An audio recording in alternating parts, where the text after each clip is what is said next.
East African Business Council and adopt this as a part of the declaration out of this conference. Thank you.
Is Mr. David Phiri here with us?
Session, which is agribusiness and food security.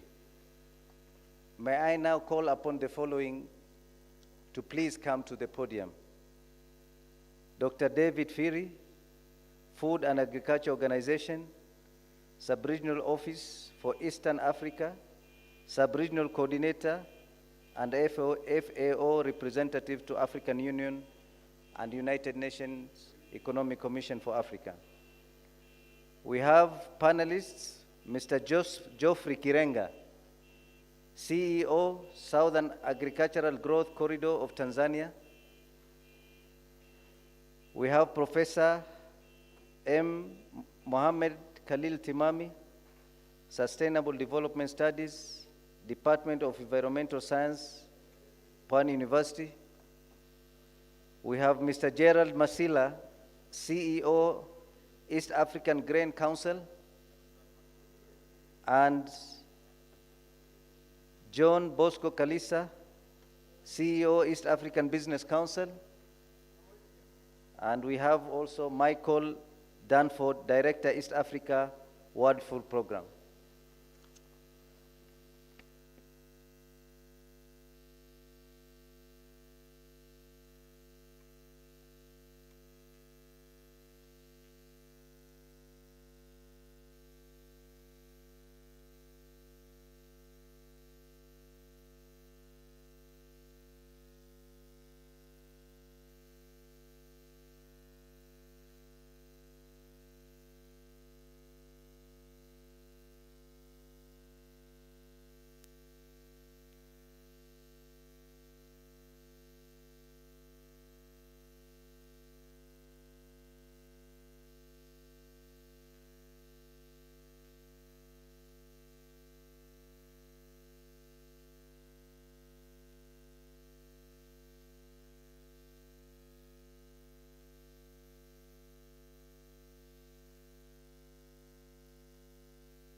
We also have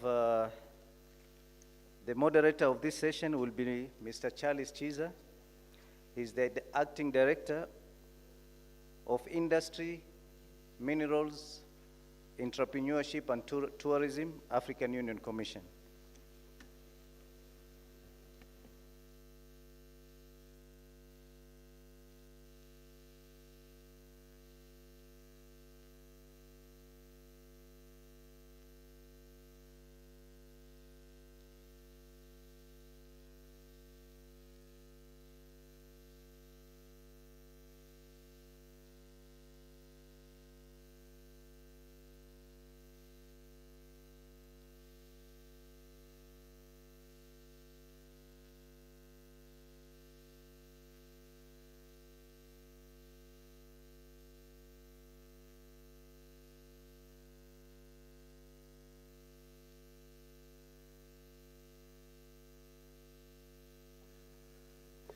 Good afternoon. I know sessions after lunch are usually difficult, because our bodies are doing something more difficult as well, and something more different than listening to a panel.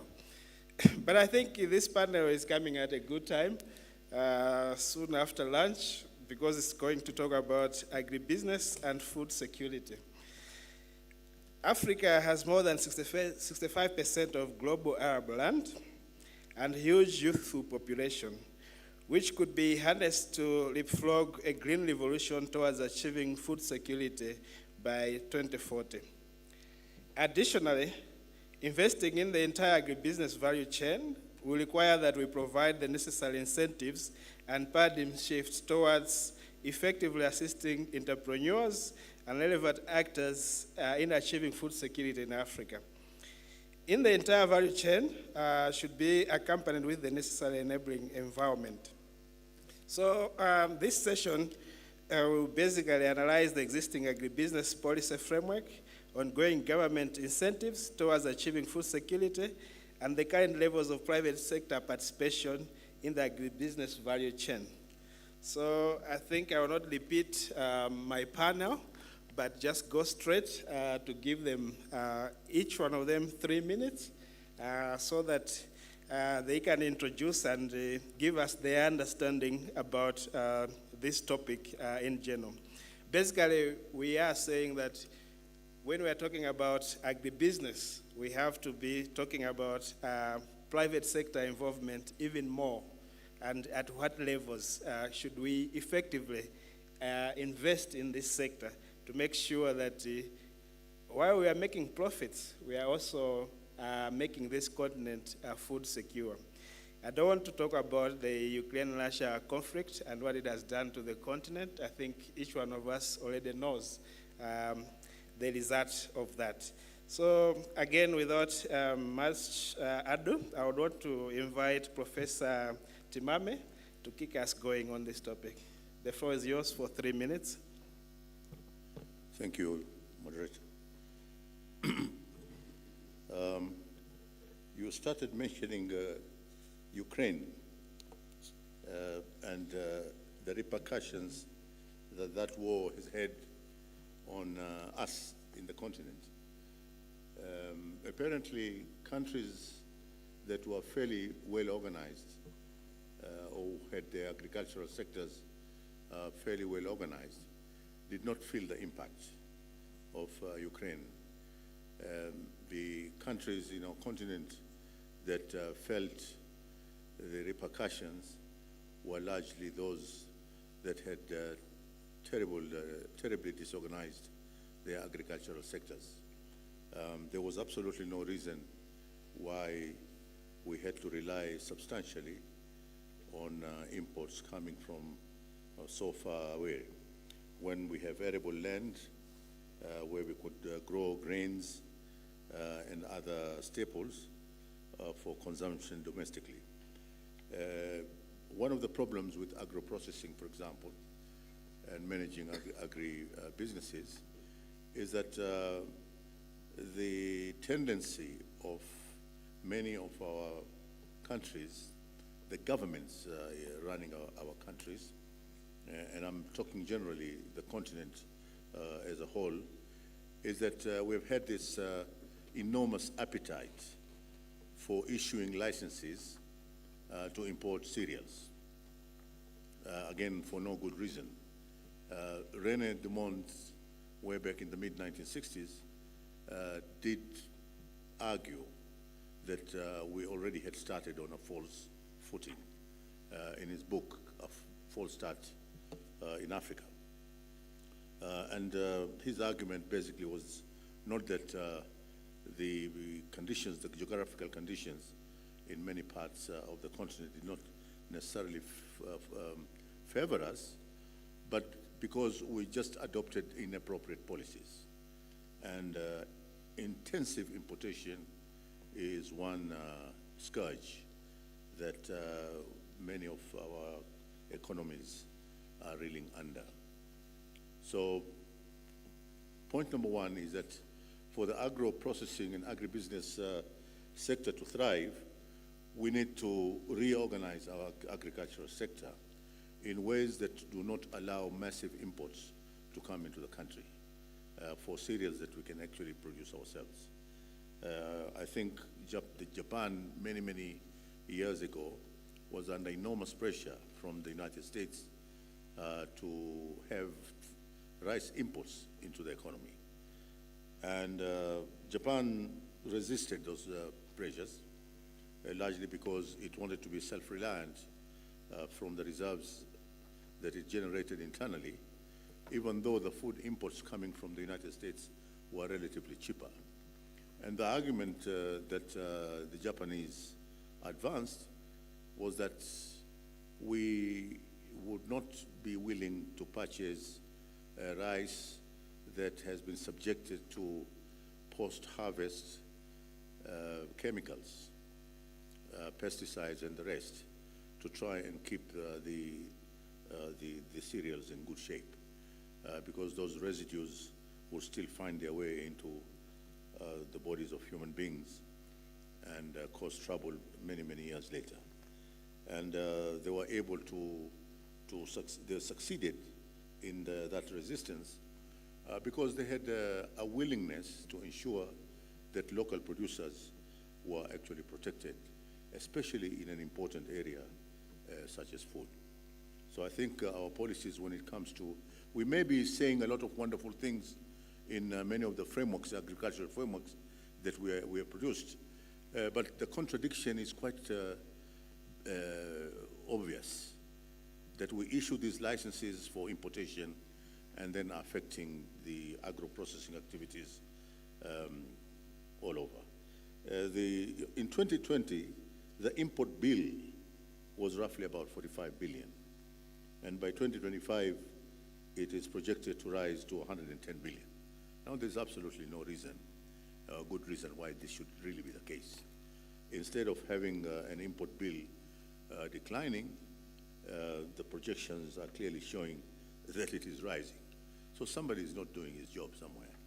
And if we can play, we can fool around with the agricultural sector, then I don't know which other area of the economy we will be able to be particularly serious.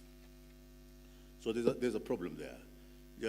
Point number two is that for agro-processing to really, just walk into the supermarkets in this city of Nairobi, walk into the supermarkets, go to the shelves where food stalls appear.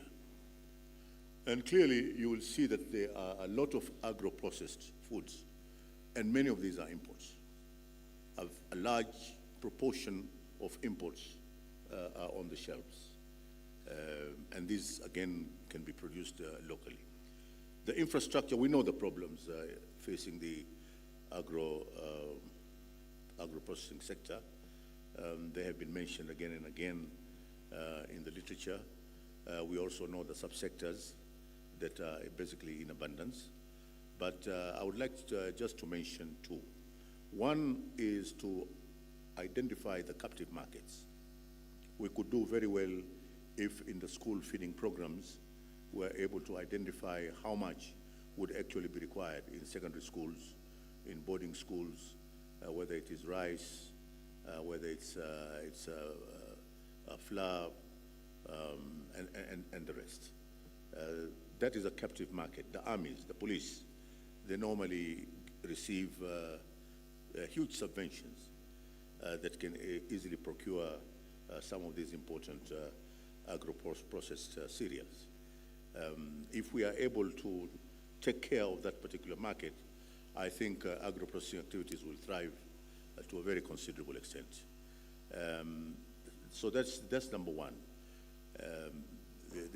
The government is a very large consumer when we are looking at the education sector, when we are looking at the police service sector, when we're looking at the defense sector. So we could do very well by ensuring that imports are actually blocked and what is generated locally can be supplied to these important areas of the economy. The other important area which would require considerable focus is, of course, providing incentives to put up facilities to generate renewable energy. Agro-processing activities, they vary in scale, and they could be scattered in the rural areas as long as we have good feeder roads. But the processing aspect is one that is limited because electricity, one, hasn't reached many of those parts in the rural areas where a lot of fruits and other important items grow. And secondly, the energy that would be required to do the processing is quite expensive. So if we want to make that important energy transition to renewable energy production systems, then for sure we might want to go through the mini-grid way. The mini-grids anywhere between 10 kilowatts to 10 megawatts. And the technologies are available. They are not difficult to procure. Maintenance and repair areas that are very well, people are quite familiar with them. And it would not be difficult to start processing grains and other important items, dairy products, et cetera, for local consumption. And even if we want to export to nearby markets, we could always arrange to have business delegations, meet people in the ministries of commerce and industry in neighboring countries to see how we can actually spread some of our products. But the mini-grids expansion would be very, very useful in that regard. Thank you. Thank you so much, Prof, for that. I think you highlighted the importance of policies. That do our policies in the continent speak to agribusiness and food security? If they do, how well is that language understood? Then you also highlighted elements that we need to make agribusiness also thrive in the continent. So you especially highlighted the issue of energy for agribusiness. I'm sure you're talking about agro-processing. Thank you for that. Right now, allow me now to move to Mr. John Bosco Kalisa, the CEO of East African Business Council. Sir, tell us the experience in the region about agribusiness. How is the private sector taking agribusiness? You have 3 minutes. Good afternoon. Thank you very much. I want to start by appreciating the organizers, African Union, ESC, EABC, and KEPSA. And a professor has highlighted an important element. When we are analyzing agriculture or food security in the EAC or at the continental level, we shouldn't forget what I always call 3 C's.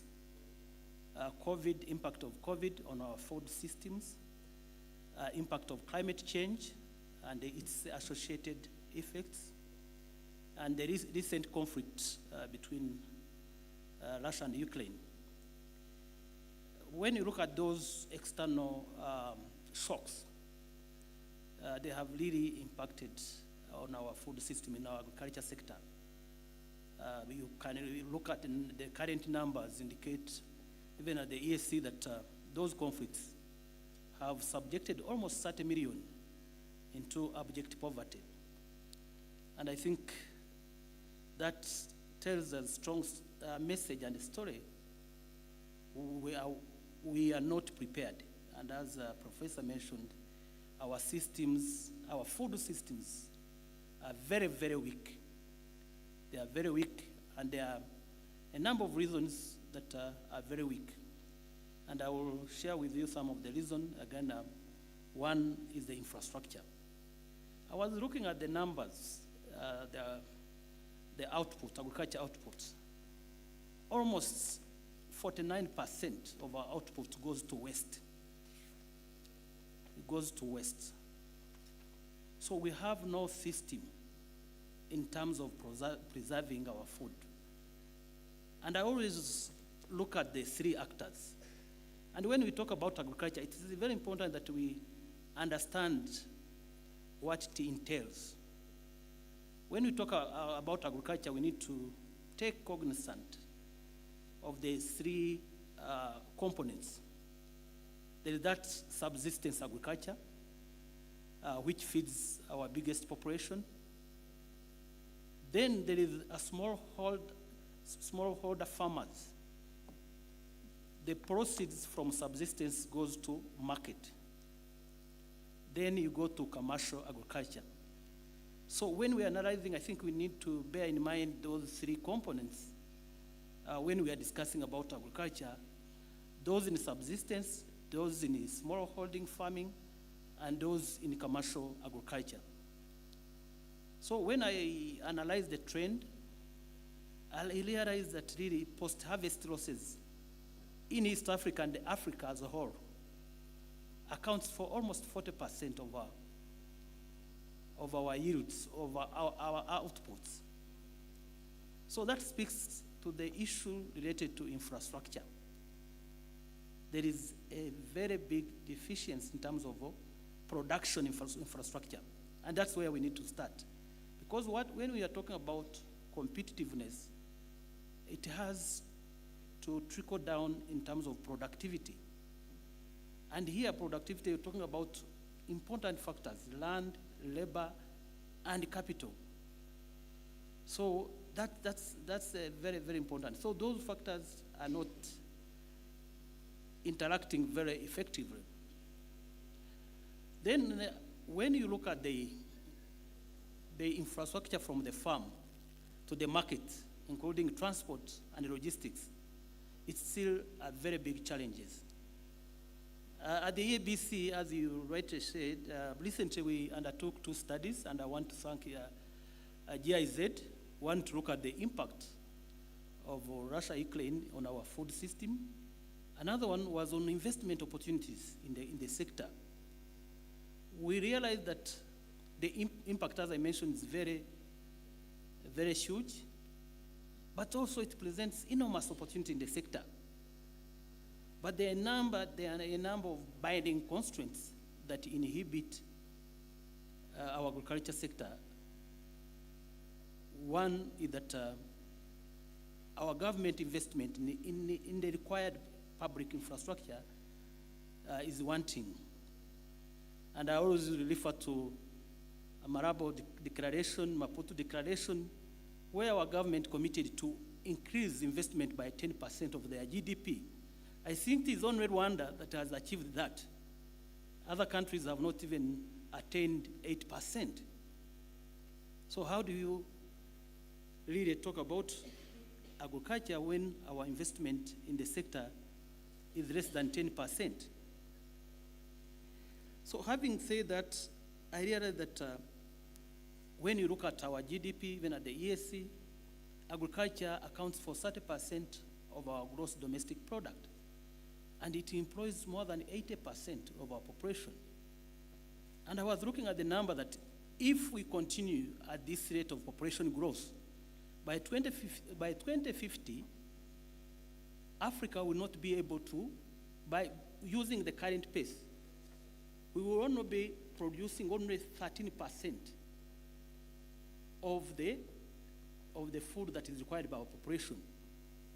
So we'll have a trap, a population trap, because we will not be able, even currently, we are unable to feed our population. And it is really a paradox. It is shocking to see that the entire continent, I had yesterday where I was discussing with someone saying, do you know, I asked, what is the size of Ukraine? They said the size of Ukraine is the same size with Tanzania.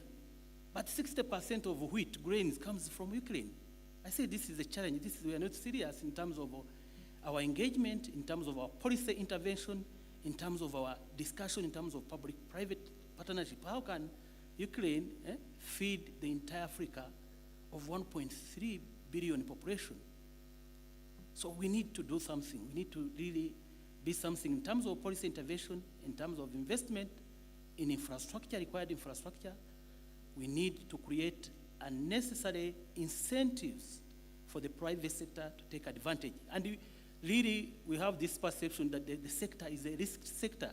So how do we de-risk the sector in terms of mobilizing the private sector to invest in the sector. In terms of mobilizing our financial sector to invest in the sector, I'm happy that I was discussing with Equity Bank. They have made a deliberate move under their recovery and resilience model. They said, we want to create 5 million jobs through agriculture. And that is the kind of a mindset shift we want as a region, as a continent, to mobilize our capital, regional capital, mobilize our regional financial institution to invest in the sector. That's when you will be able to de-risk the sector. Currently, the perception is that the sector is very risky. No one wants to look at the sector. And it's the sector that feeds the entire population, 1.3 billion. And finally, and that is the challenge, I was talking to my brother here from World Food Program. And we did a study. We realized that the issue is not production again. The issue is the number of NTBs that we impose, we put on our agriculture produce. Grain from Tanzania, wheat, rice from Tanzania to Kenya is more expensive than rice from Pakistan to Kenya. So our policymakers are very happy to promote Pakistan rice than promoting the rice that we produce within the region. You find that you impose more taxes, and this is what we've been doing as the EABC, because rice from Tanzania cannot access Kenyan market, cannot access Uganda market, because we've created a cartels of policymakers engaged in business, disrupting the business other than creating environment for the investor in the value chain to thrive. And I think that is where we need a kind of paradigm shift in terms of our engagement, serious partnership between government and private sector. We need to expose these inefficiencies emanating from our policy decisions and our policy interventions. It is not an issue of policy. It is not an issue of policies. We have good policies, good strategies, but when it comes to implementation, you find that we elect new NTBs every day, every night. Thank you very much. Thank you so much, sir. It's good to hear the voice of the private sector. You have pointed out what I would call the pain points that the private sector is facing when it comes to this. I think I have follow-up questions for you, especially to say now, what do you think the private sector itself should do? But before you answer that, you had mentioned Michael and the WFP. Michael, the WFP in the region is one of the busiest, I should say, because I know this is one of the most food insecure regions. Or I should say that some of the countries that face droughts and food insecurity in this region. But now we're talking about agribusiness and food security. What's your take on that? And what is the WFP doing in that regard? Thanks very much, and thanks very much for the invitation to attend. I'm the Regional Director for WFP in Eastern Africa. We're covering 10 countries, and some of them are the most food insecure areas in the world. Unfortunately, let me give you some initial numbers just to give you a sense of the challenges that we face. Food insecurity went from 50 million people up to 80 million people over the course of the last 2 years. John's already indicated the 4 C's. I'll add a 3 C's. I'll add a fourth, and that is conflict, climate, COVID, and then cost. And the cost is that inflationary pressure that we are all experiencing. This really is driving populations to the brink. WFP has an enormous footprint, and it's how can we best use that footprint to stimulate private sector activities. To give you a sense, our operations, our projected operations for this year are costed at $4.6 billion. So that's an enormous amount of money that WFP is investing across the region. And the way we are doing it is continuing to evolve. Many of you historically know WFP as a big importer of food that was coming from the West. But increasingly we are shifting towards a local and regional procurement policy. And that is allowing us to make investments here in Kenya, in Uganda, in Tanzania, where there are significant surpluses that we can buy. We conducted a study with the University of California, Davis last year. It was called a Local Economy-Wide Impact Evaluation, a LEWI study. And this is really trying to quantify what was the economic impact of the investments that WFP was making across the region through our procurement and our supply chain. We bought last year over 341,000 metric tons. We spent over $260 million. And for every dollar that we spend, we calculate that there is a multiplier of 2.3 times. So for every dollar, it translates to $2.30. And when you consider that we spend over $260 million, that's a significant investment. We estimate across the region, the WFP's procurement supply chain was having a 1.42% impact on GDP. And in countries where you're buying, such as Kenya, that number is significantly higher. And most importantly, we were responsible for the creation of over 365,000 jobs. So yes, humanitarian actors such as WFP and others are here to support, but we are also providing a significant opportunity for governments, but particularly for the private sector who work with us.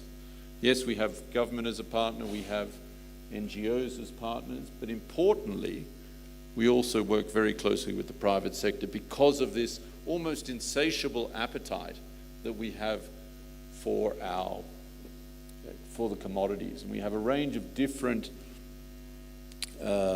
programs that go beyond just the humanitarian. It includes the school feeding that we've heard reference to. It includes nutrition programs where we are working with local suppliers to develop the types of products that are required and to help them make the investments in their plants to be able to meet our particular standards. We work with smallholders on things such as post-harvest loss mitigation, trying to address issues around aflatoxins. So we have, as part of our portfolio, a very wide opportunity to engage with the private sector. And we are doing that, but I would like to see how we can do it more. And in fact, one of the reasons I was eager to participate was to get ideas, recommendations, and suggestions as to how we can engage further. In fact, I was talking to John just before we started. WFP has an MOU with the East African Business Council. If I'm honest, John, yes, we need to do more to maximize that. And it's how we can access your members, or alternatively, your members can access WFP, and we can trial and innovate and partner to try and address some of the challenges. So let me stop there. Thank you very much. Thank you so much, Michael.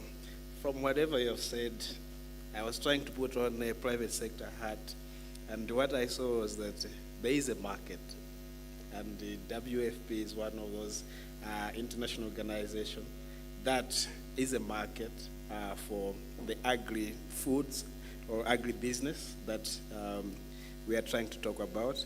So whilst it's trying to bridge this gap of food insecurity, it's at the same time providing the market for the private sector, which is available to explore. So I think John Bosco should be very happy about that. But let's proceed now. I would want to introduce our fourth panelist. This is Victor Jemba, Regional Director for Africa from UNIDO, United Nations Industrial Development Organization, for those that don't know the full meaning of UNIDO. Victor, we are talking about agribusiness and food security. At the same time, I know your organization is also heavily involved in issues of production, especially when it comes to regional value chains in agribusiness. Can you tell us more and what you think could be the role of the private sector to make sure that there is food security in the continent? The floor is yours. Thank you very much, Charles, for giving me the floor, and also I take advantage of this opportunity to thank the African Union Commission, the East Africa Business Council, for inviting the United Nations Industrial Development Organization to this very important conversation. I think it's key, given the private sector has to play to address the many challenges we are facing, but more importantly, to harness the huge potential we are having in the continent.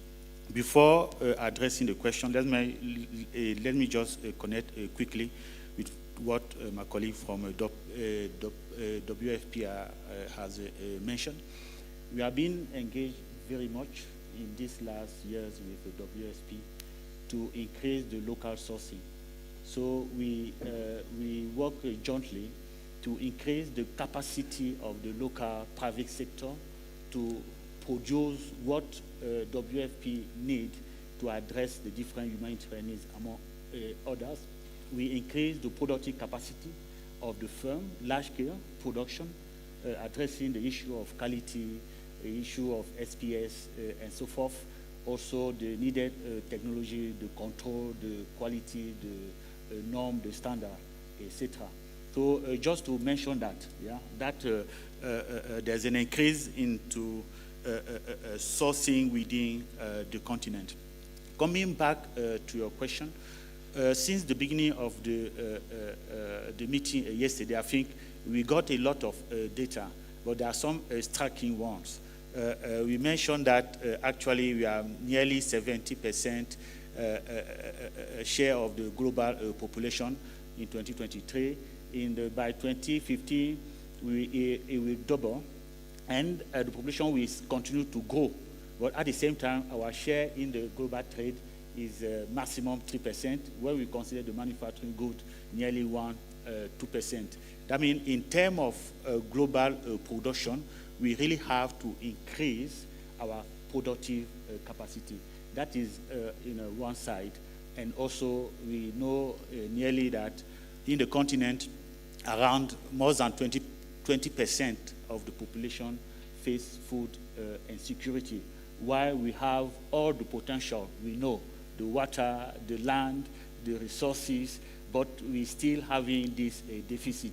We are importing, we are net food importer. So we are depending from intercontinental trade to feed our population with a bill around 40 to 80 billion per year. If the population double by 2050, I think just try to do some calculation to see the bills, while at the same time we need nearly 100 billion, the same amount of money to increase our infrastructure. Colleagues here mentioned some of the challenges, among other, the low productivity of the productive factors. You have the labor, the land, etc., and also the ineffectiveness of the government policies. But I think by looking things at that angle, that are fundamental issue we have to address. But at the same time, we have to bring into the equation the need to upscale. We need to upscale, not in the next 100 years, but in the next 5 years, we need to multiply by 5 to bridge this gap. How are we going to manage it? So important to work at scale. What UNIDO is doing is to really address the issue, because at the core of it is the issue of structural transformation focusing on the agribusiness, within the agribusiness ecosystem, the productivity of the agribusiness, in order to be able to increase the productivity of the agriculture sector, and also to create the job that is needed, and also to feed the population. When we analyze the performances in the past 100 years of the developed countries, industrial countries, there are some key striking factors that emerge. We know about infrastructure, business environment, the human capital, the export of manufacturing goods, the FDI, but there's another element we call industrial agglomeration, in order to really harness the economy of scale and scope. If we need to really, in the next 5 years, to be able to really produce at scale and to fill this gap, we need to adopt another approach. We need to upscale. That means upscaling, we find a way to address this constraint of labor productivity, business environment, by developing industrial agglomeration, where, among others, where the private sector has a key role. That means what? Is to be able to develop investment climate space where firms can come and play and plug, and also integrating the SMEs, the small farmers within the supply chain of these industrial agglomeration. All the industrial countries have gone through that so that we'll be able to develop, among other, regional productive sectors. Industrial agglomeration at the national level, but thanks also to the AFCFTA, we can address other level of complexity we should not postpone. Industrial agglomeration at the national level, industrial agglomeration cross-border, and also we reach at the global level. And then we have to put all these things in a network so that to be able to produce at scale the quantity of production, because we need to really produce big time, big time with the higher productivity. That's why, and within this we have the issue of regional value chain, because the competition is not, is within industries, not only at the national level, but also at the regional and global level. That's why we are supporting, among others, the African Union in developing what they call, in the context of the Common Agro-Development, the Common African Agricultural Development Program, the CADEP. We have a component we all know about the CAPS, the Common African Agro-Parks, is to establish within each region regional agro-industrial hubs. This regional network of production to be able to harness the entire potential we have in the continent, linking up the national, the cross-border. Yesterday, the Commissioner Mushanga mentioned the initiative that is being followed within the COMESA between Zambia and Zimbabwe.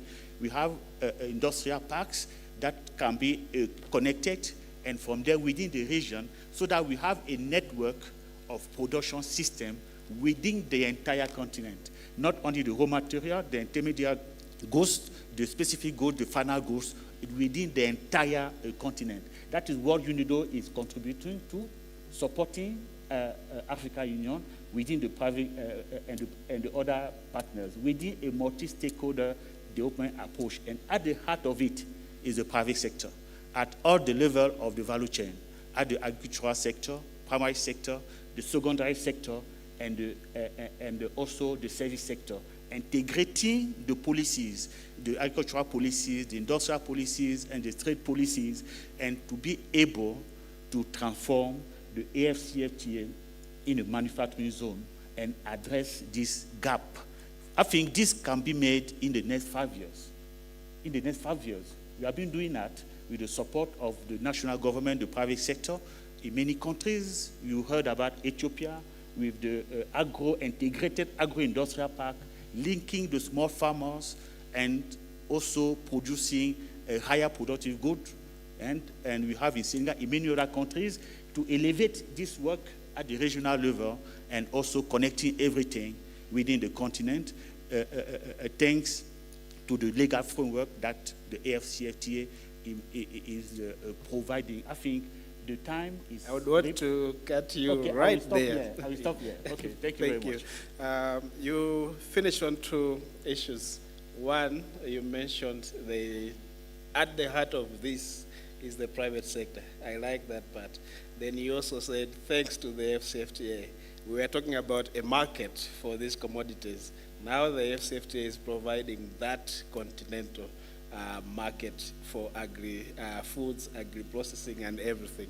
But now I would want to open the floor, maybe to about 2 or 3 individuals, participants, that would want to add on what my panel has just highlighted as some of the challenges and opportunities when it comes to agribusiness and food security. Would you help us with mics? Oh, thank you. I see there is a hand. Oh, it wasn't a hand? Yeah, there's a hand down here. I would also want to identify someone in advance.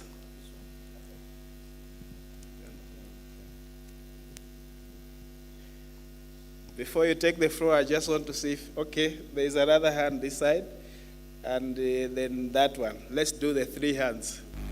Yeah. So, the floor is yours. Thank you. Make sure you introduce yourself and just straight to the question. A minute, please, because we are now running out of time. Thank you so much, sir. This is 𝟭𝟰 once again from Gulu. This time round, I'm speaking on behalf of academic scholars in reference to food security in agriculture. I am personally a scholar that just graduated in February, and my research was on smallholder farmers and maize commercialization. So I'm here to inquire if there is any way research in public institutions of African countries can be implemented. Sorry, the results can be, the research with recommendations can be implemented for sustainability still under food security and livelihood development. Thank you so much. Thank you for that question. I'm just going to allocate Michael. If you could take that one. Don't ask me how I chose you. The gentleman there.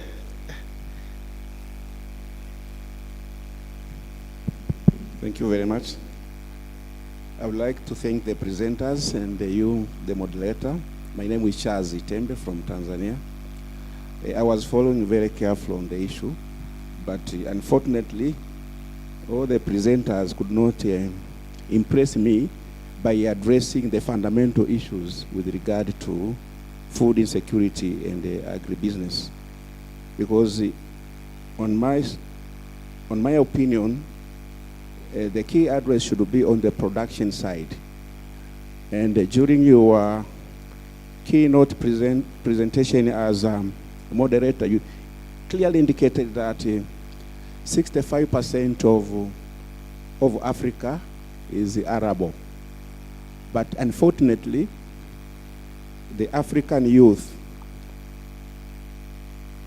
is over almost 70%. Africa, it has the youth population. But these youth are unemployed.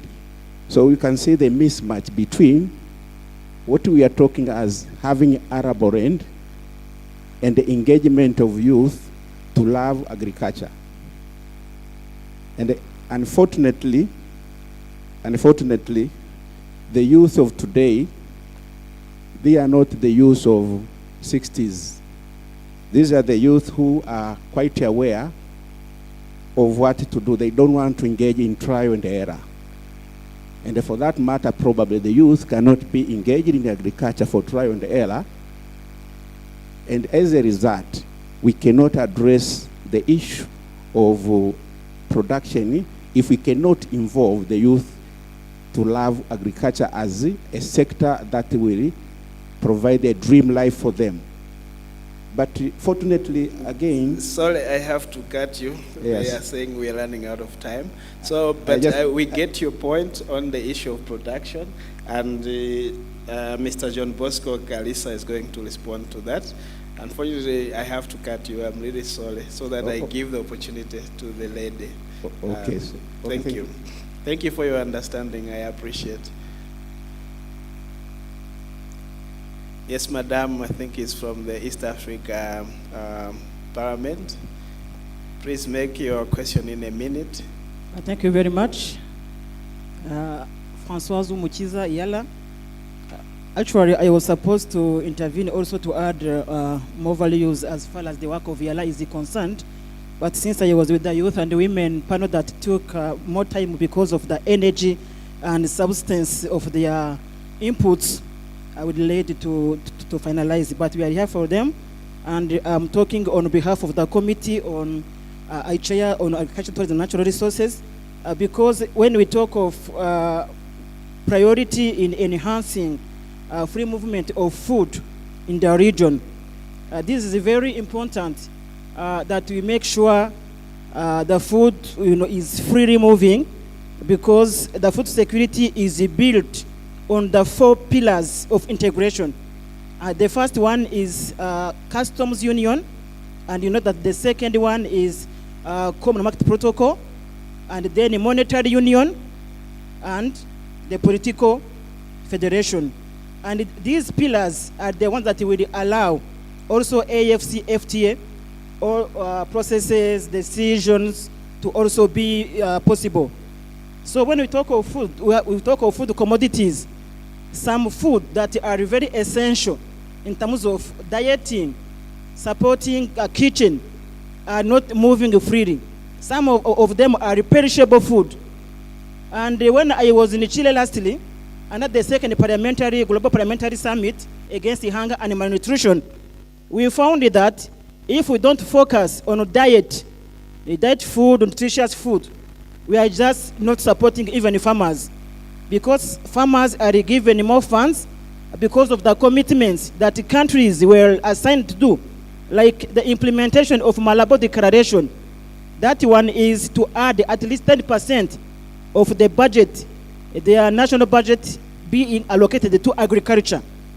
So I think with this way, we have to change the narrative and also change the history of EAC population to support food that is not only available, but also affordable, accessible in the community and also in Africa, to make sure Africa is a continent that is self-sufficient in terms of food nutrition and also food security, to transform Africa. And also, lastly, not least, I added that irrigation system, irrigation schemes are very key.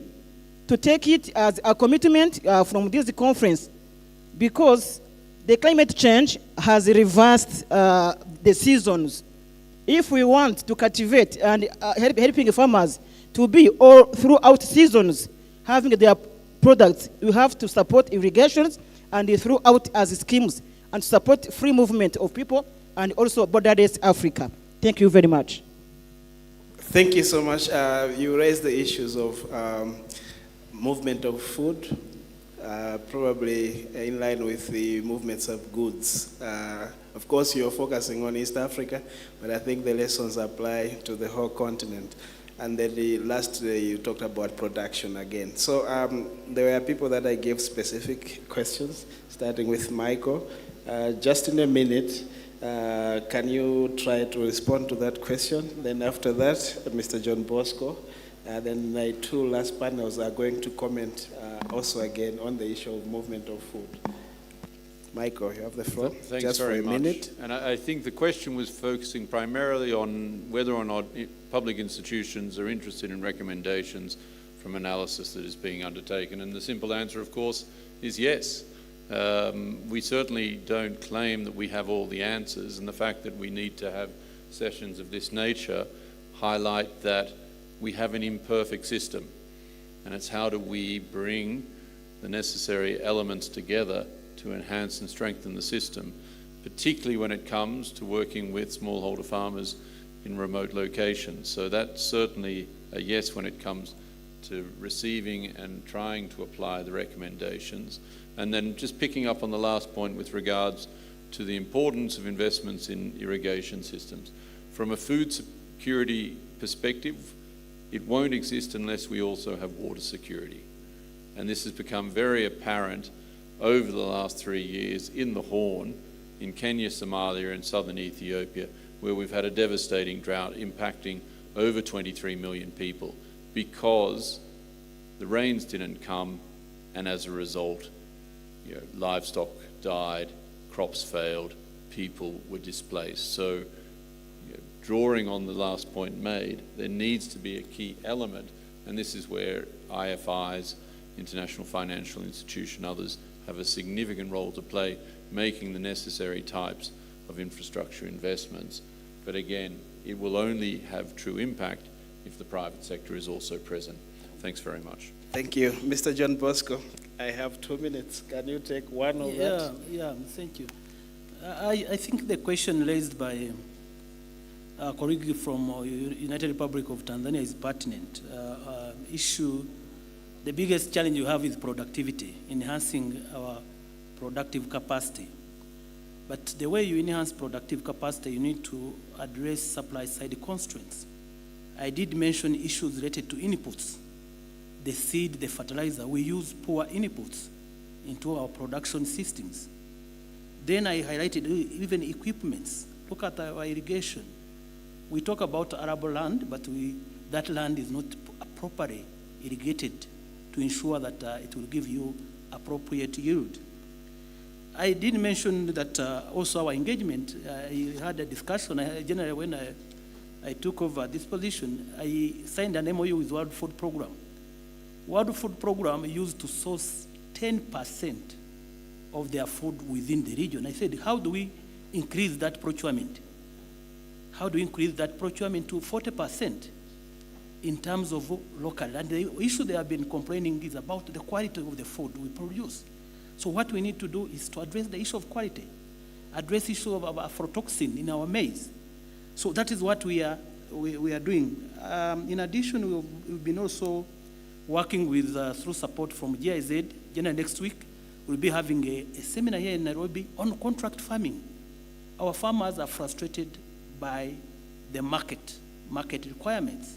So what we are trying to do, we are trying to catalyze, incentivize the private sector to agree with the farmers so that the farmers are producing based on the market requirements.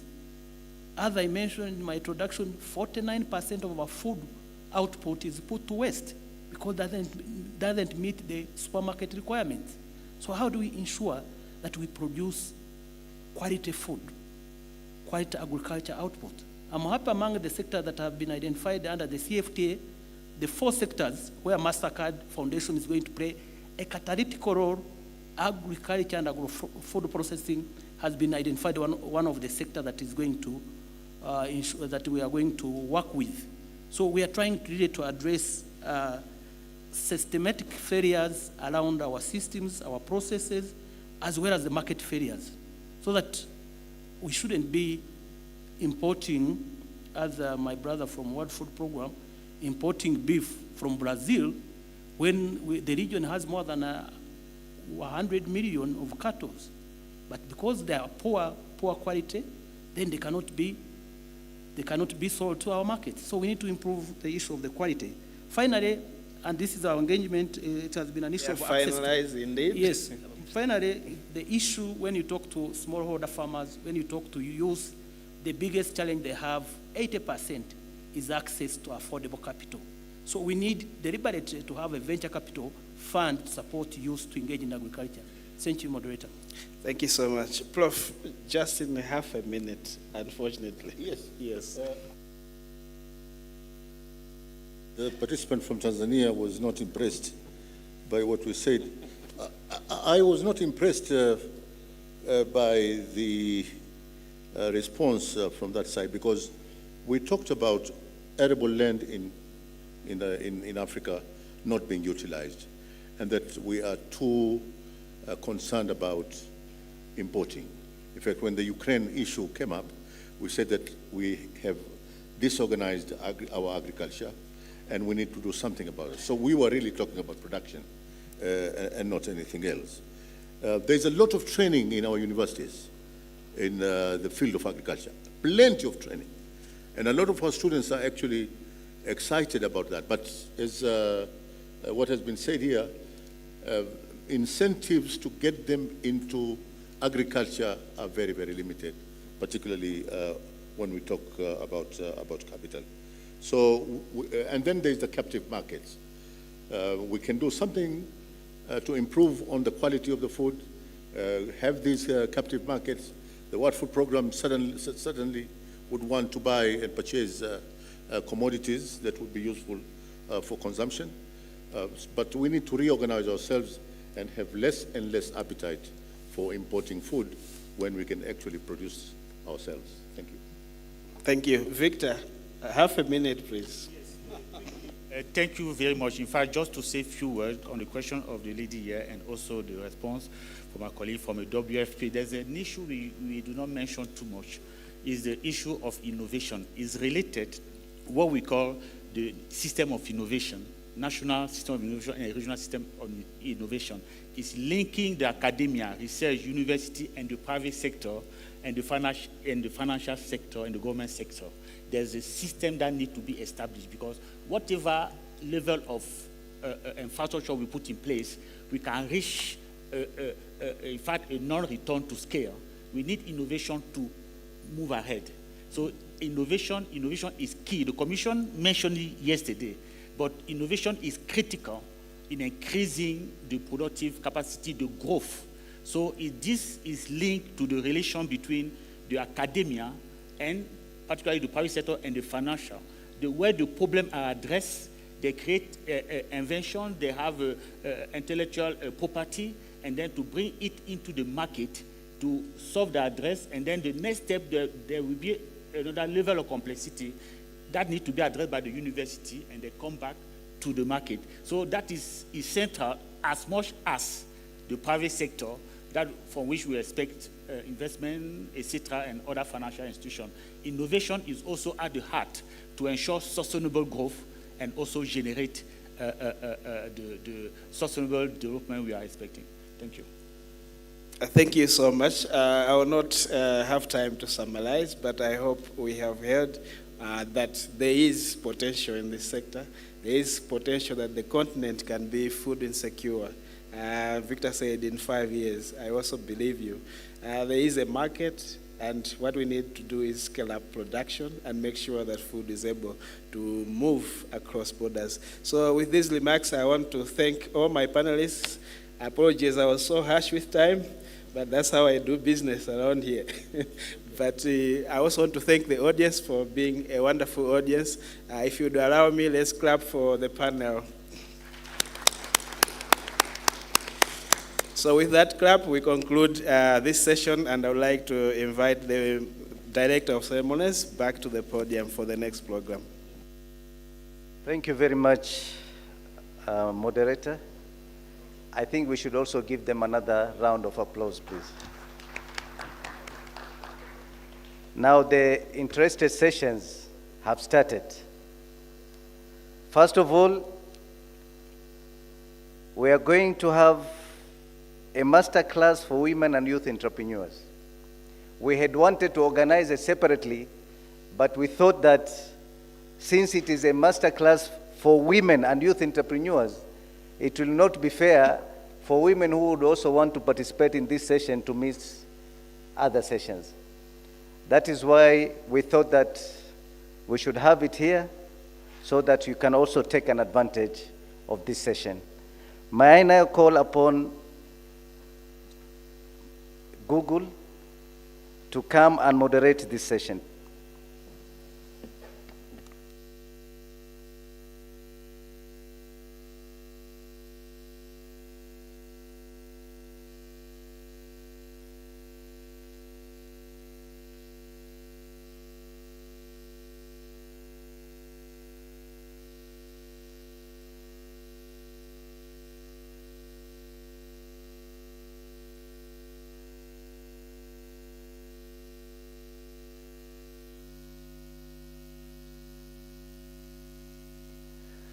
Good afternoon, everyone.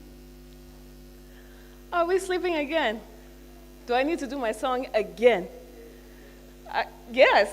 Okay, here we go. If you love Africa and you know it, clap your hands.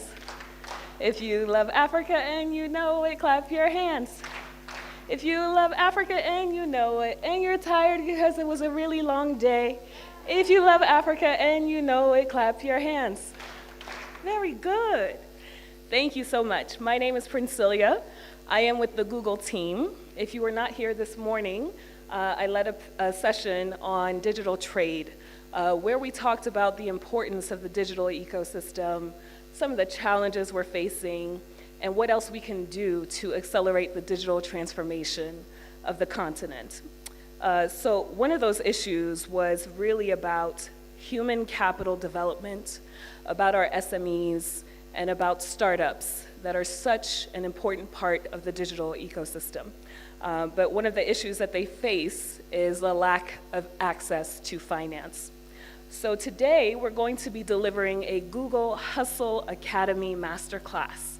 Hustlers, because we know that our African SMEs are hustlers. That's why we have called it that. And after this masterclass, we will be holding a startup competition.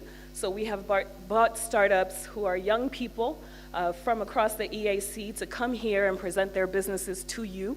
So it's a very big deal for them to be here in front of all of you. We hope you will encourage them by supporting them and clapping for them.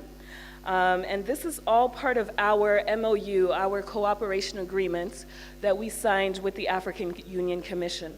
So Google is committed to seeing how we can support the acceleration of digital transformation on the continent by providing policy support, but also by bringing the best of Google's programs, our staff, and our teams. And we brought some of them here today to support this event.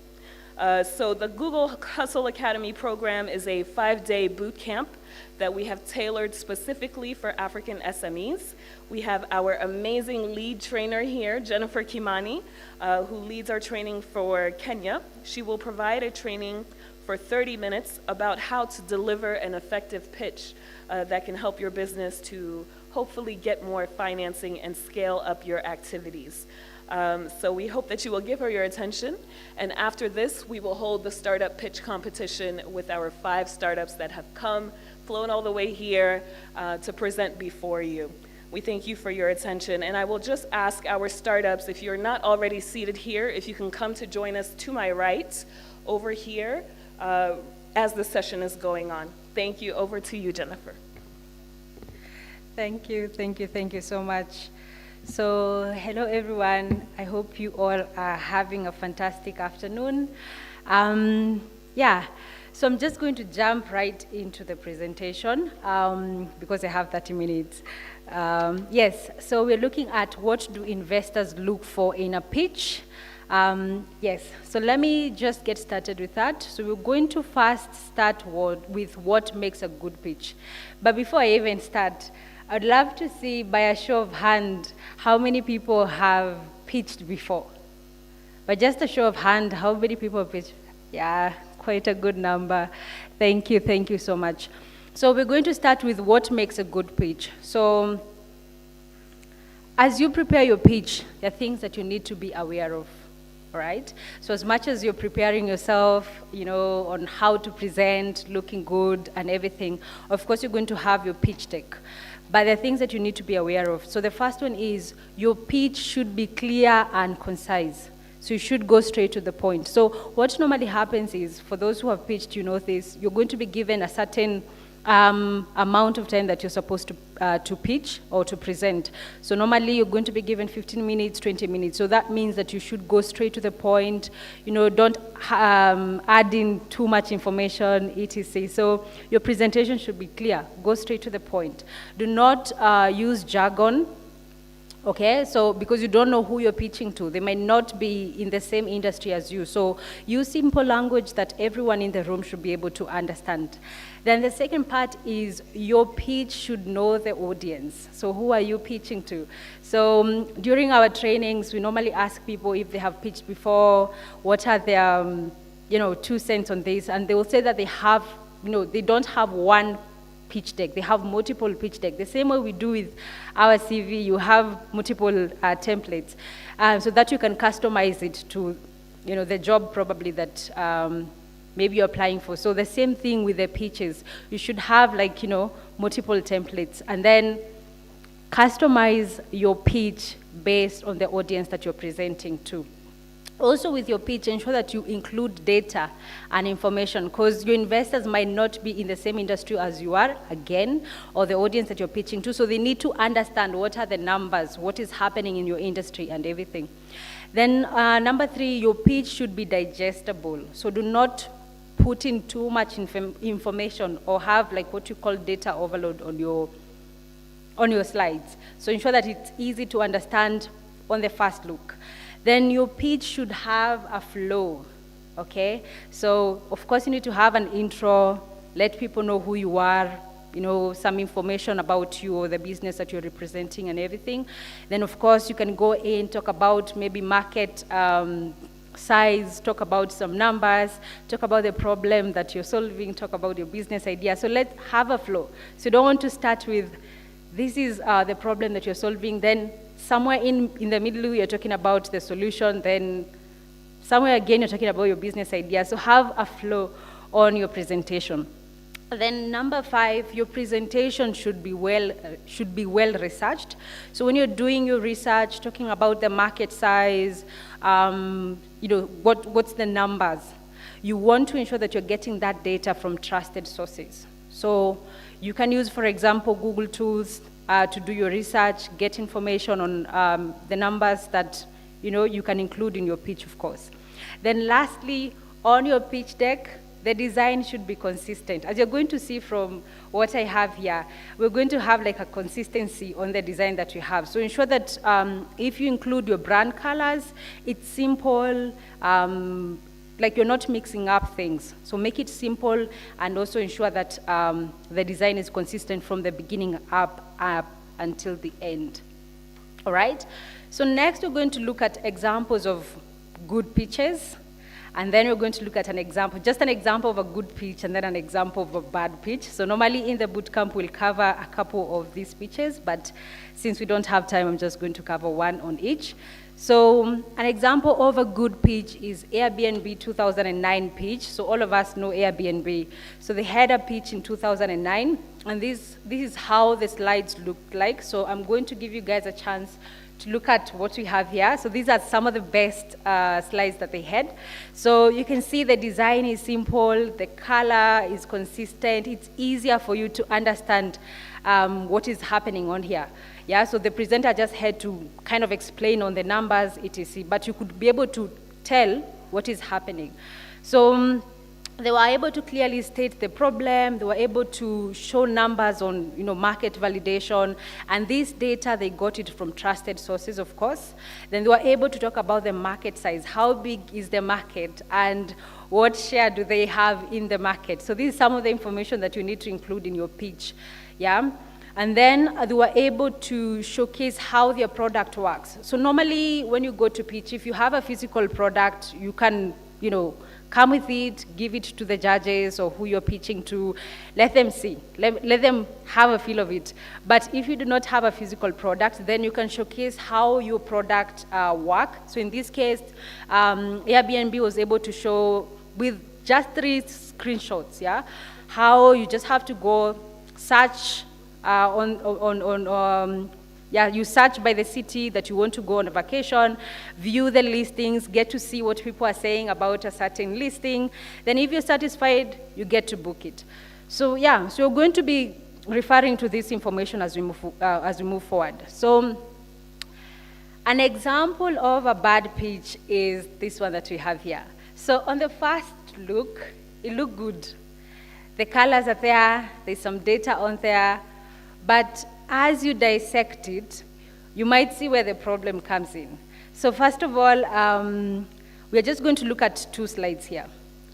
On our Airbnb presentation, they were able to clearly state what is the problem, what is the solution that they are offering. So what's the problem that the customer has or the consumer have, and what's the solution that they are going to offer.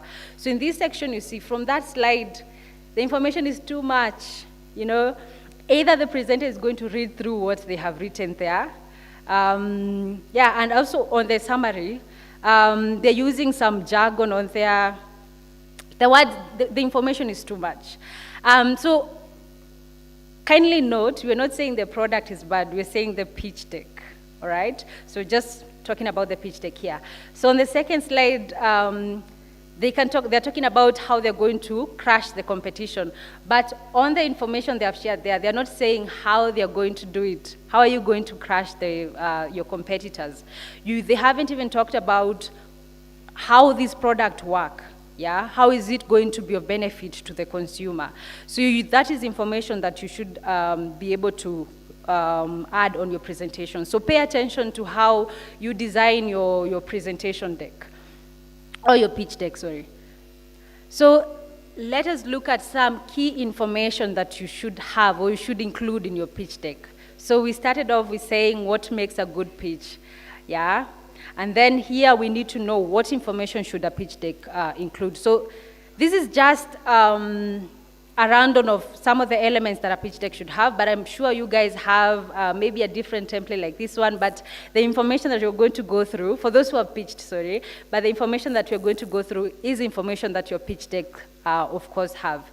So we're just going to run through, down through 5 elements. So the first one is who you are, so the introduction part. Then the second part is where you share or you talk more about your idea or your business concept. Then the third part is where, of course, you're going to talk about the industry as a whole. And then the fourth part, you talk about your business. Here you can talk, you can share more information about some numbers, etc. Then the last part is where you get to close your pitch. So, yeah, so let us get started with the first part, who you are. So with who you are, of course, this is where you're going to do an introduction. You've heard so many people talking about hooking the audience. You want to begin your session with, kind of start with a style. So have you can maybe start with a question, come up with something that will make sure that the audience is hooked, yeah? So you can start with a question, or you can have an introduction slide. So in this section also is where you talk about what's the name of your business, what are the key people in your company, what are their roles, or maybe what are their titles. So you don't have to share too much on this section. So remember time, yeah? So you just have to ensure that you're going straight to the point, yeah? Also maybe talk about who's the founder or who are the founders and who are the key people. Also in this section, you can talk about when the business started and why you started the business, okay? And then, yeah, lastly, some of the information that you can add is where you're located. So remember, when you're beginning your pitch, you need to hook the audience. Then, of course, introduce yourself, introduce the business, introduce key people that you need to introduce, and of course, share some little history about the business or the brand that you're there to represent, and why you started that business. Then the second part is where you talk more about the business idea. So here you can include an elevator pitch. So I'm going to kind of summarize what an elevator pitch is. So basically it's just where you're able to talk about your business in under 60 seconds. So if you meet someone that you're looking forward to partner, or maybe you want them to be your investors, you meet them and you're not planning to meet them, how are you going to introduce yourself? How are you going to let them know about your business in a way that, they get to ask more questions or they want to follow up with you? So in this section also is where you talk about the problem that your customer have. So of course you're going to share what is your business concept, then talk about the problem that your customers have, and then lastly you can also talk about how your business is going to solve that problem. So you need to clearly show, because the investors or the people that you're pitching to need to know what is going on, what is the problem that you're trying to solve. Okay, what is your business idea? Is there a problem really that need to be solved? Or what is the problem that your business is trying to solve, and how are you going to do it exactly? So state this clearly on your presentation. Then the third part is where you're going to talk about the industry as a whole, as I mentioned. So talk about how big is your industry. So remember when I was going through the Airbnb presentation, they had talked about the number of trips worldwide that are made. I think it was yearly. It was around 1.9 or 1.6 plus billion. And then they talked about the amount of money that is going to be spent as a whole, and then how much they're expecting to get from that, what is their share from the whole market. So you should be able to know what's the worth of the industry that you're in, and how much are you able to make from that whole chunk. Also, you need to talk about what is lacking in your industry, or what direction is the whole industry heading to. So maybe you can talk about technology, maybe they're trying to integrate technology, etc., or adopt technology. Yeah. Then in this section also is where you talk about your main competitors. So in this section, you should have done research on who are your competitors. And when you're doing research on competitors, pay attention. Don't just focus on the direct or indirect competitors. Pay attention to what you call future competitors, or competitors that are not already there, or even disruptive competitors. So people who are not there. So pay attention to that. So do research within the country if you're in Kenya, and also look at other businesses that could be potential competitors that are outside Kenya, of course, or maybe the country that you are in. So if you do not have competitors, because the businesses will claim they do not have competitors, you need to state why you don't have competitors, okay? Probably you haven't done enough research, or there's some reason as to why you don't have competitors, or you have very few competitors. And then lastly, you need to talk about what is your competitive advantage, okay? Why would your business stand out, okay? Maybe you can talk about delivery. We deliver fast. You can talk about, just share your competitive advantage, of course. Then the fourth part is where you talk about your business. Investors want to know, if we invest in your business, how are we going to get our money back? How does your business make money? So some people are not able to clearly state, how does their business make money? So just give an example. I tend to give stories when I'm presenting. So an example of some friends of mine, they were coming up with they had this business idea where they wanted to connect influencers and businesses or customers. So they were trying to come up with, how are we going to make money from this idea? So do we let the customer or the business owner connect directly to the influencer, and then maybe by using our platform, both parties can pay us some money, or do we become the middle person and then we connect the two, and then how do we go about it? So you need to clearly state, how is your business going to make money? Okay, of course, on the Airbnb example, they were able to state that if a person books, of course, a hotel, or not a hotel, they book a space on their website, they're going to get, if they're going to spend a certain amount of money, they can take a certain percentage from there. Also, you need to talk about how much interest or success your business have had so far. So talk about traction. So in this case, you can use analytics. You can use your social media analytics. You can use your, let's say, Google Analytics. On your website, talk about the amount of visibility that your brand or your business has gotten so far since you started the business. Of course, with that, again, you need to have numbers, and you need to show the numbers that you have. Where is that information coming from? Then also you need to share some basic budget forecast. So you can share just a snippet, okay, of how much money your business has made so far, how much sales you're making, how many products you're able to sell over a period of time, etc.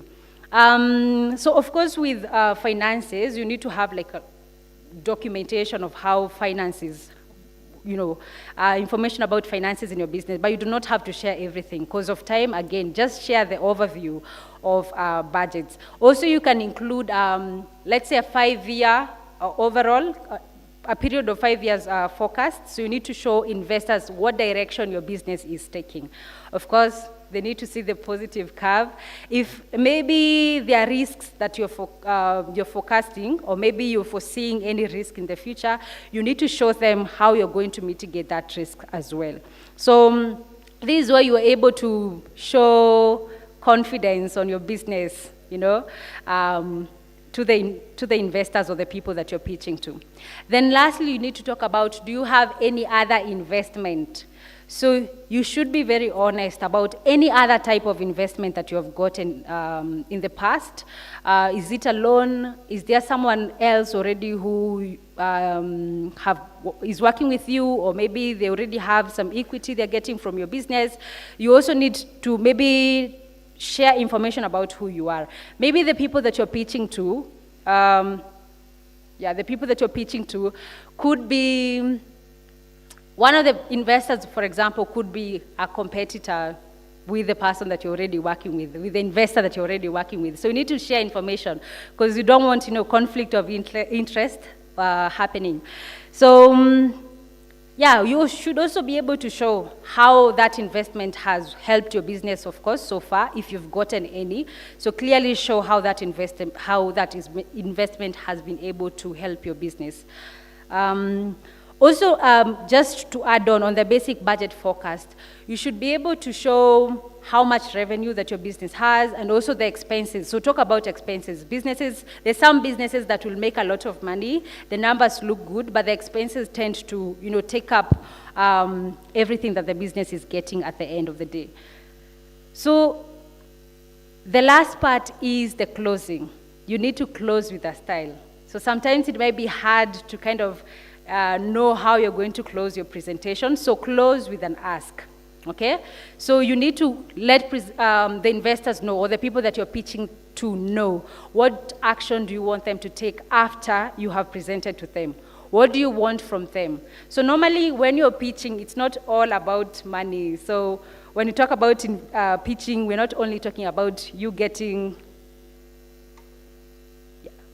money from them. It could be you want mentorship, maybe you want partnership, or you want some working spaces, you want something from them. So here is where you let them know what do you really want from your investors, okay? Also, you can summarize the key points from your pitch, and then lastly, you can share your contact details, of course.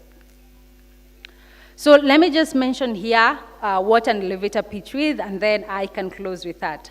So an elevator pitch is, as I mentioned, is how you could present your business idea or your business to, let's say, a billionaire investor you have met in an elevator or somewhere, and maybe they have limited time. How do you present yourself and how do you stand out? So in this case, of course, you can talk about who you are, what your business is, why your business is a great idea. You can also include what you call unique selling proposition or unique value proposition. So what do customers love about you? Why do customers, choose you instead of your competitors? Of course, ensure that the pitch does not go beyond 60 seconds, so you can make it 1 minute or less, but of course, ensure that you're able to capture all these elements. Who are you? What business, what is your business? What business are you representing?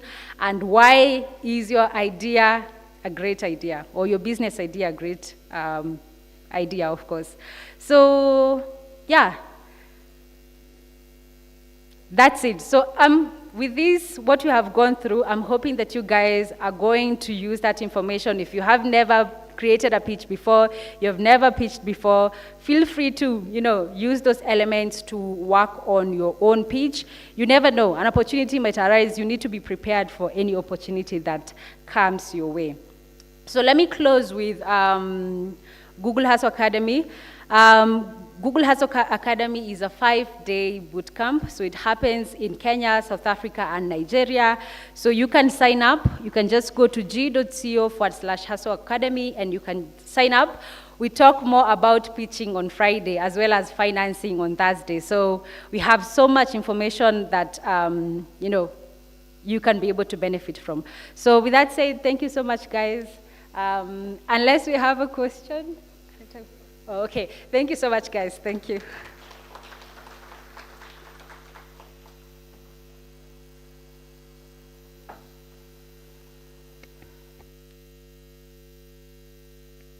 For your excellent presentation.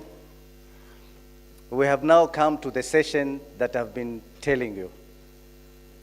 Actually, this is now the surprise that you are going to see. It is a session on high-level event for African startups pitch. What we are looking for is for new and exciting startups with innovative solutions to compete in this year. We have startups here who are going to showcase their game-changing solutions to you. I don't want to go much into detail about this issue, but I would like to call upon the following to come to the podium.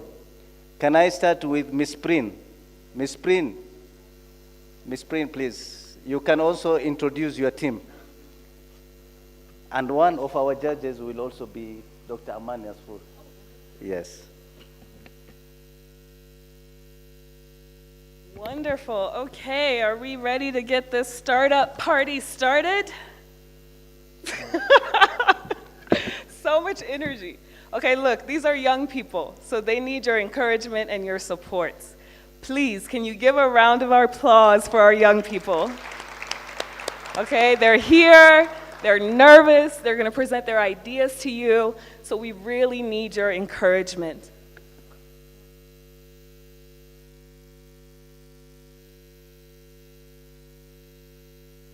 So, hello, Commissioner, we wanna thank you. Dr. Amani, we wanna thank you. So today we have some judges coming from Google. We will also have some others joining us. Commissioner as well, Commissioner Muchanga will be joining us. We have Salam here, who has been working in venture capital industry for about 10 years. We have Mr. John Kimani. Where are you? Very good. Our head of developer relations for Google Africa. And they will each present and introduce themselves briefly, talk to you about what they're doing. And then we also have Mr. Gemara. Mr. Gemara, are you here? Very good. Please come up and join us and have a seat here. Excellent. So we will have a panel of judges. We have 5 startups that we have brought to you from Kenya, from Ethiopia, from Rwanda, and 2 additional ones from Kenya as well. They are presenting to you businesses that have to do with health, with business analytics, with sustainability, something to do with lenders, as well as insurance. Okay, so these are all young people that are trying to solve problems in their communities by developing a business idea and incorporating a technology aspect to it, right? And now we call those SMBs startups because they have a tech component to it. So what we are trying to do today is for them to pitch to you based on that presentation that my colleague just now did to show you what is an effective pitch. So we all understand what a good pitch is and what needs to be incorporated in that pitch.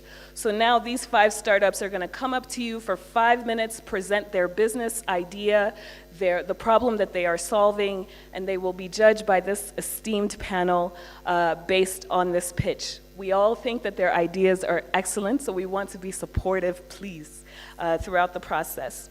The judging criteria will be: 1, is there a clear problem that they have identified?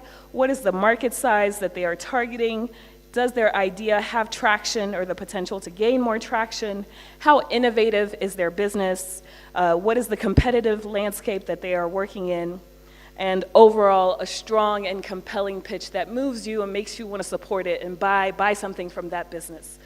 So first we will begin by introducing our judges, and then I will call our startups one by one to come up and present. So John, if you could just please introduce yourself and maybe talk a little bit about some of our programs that Google is doing in this space.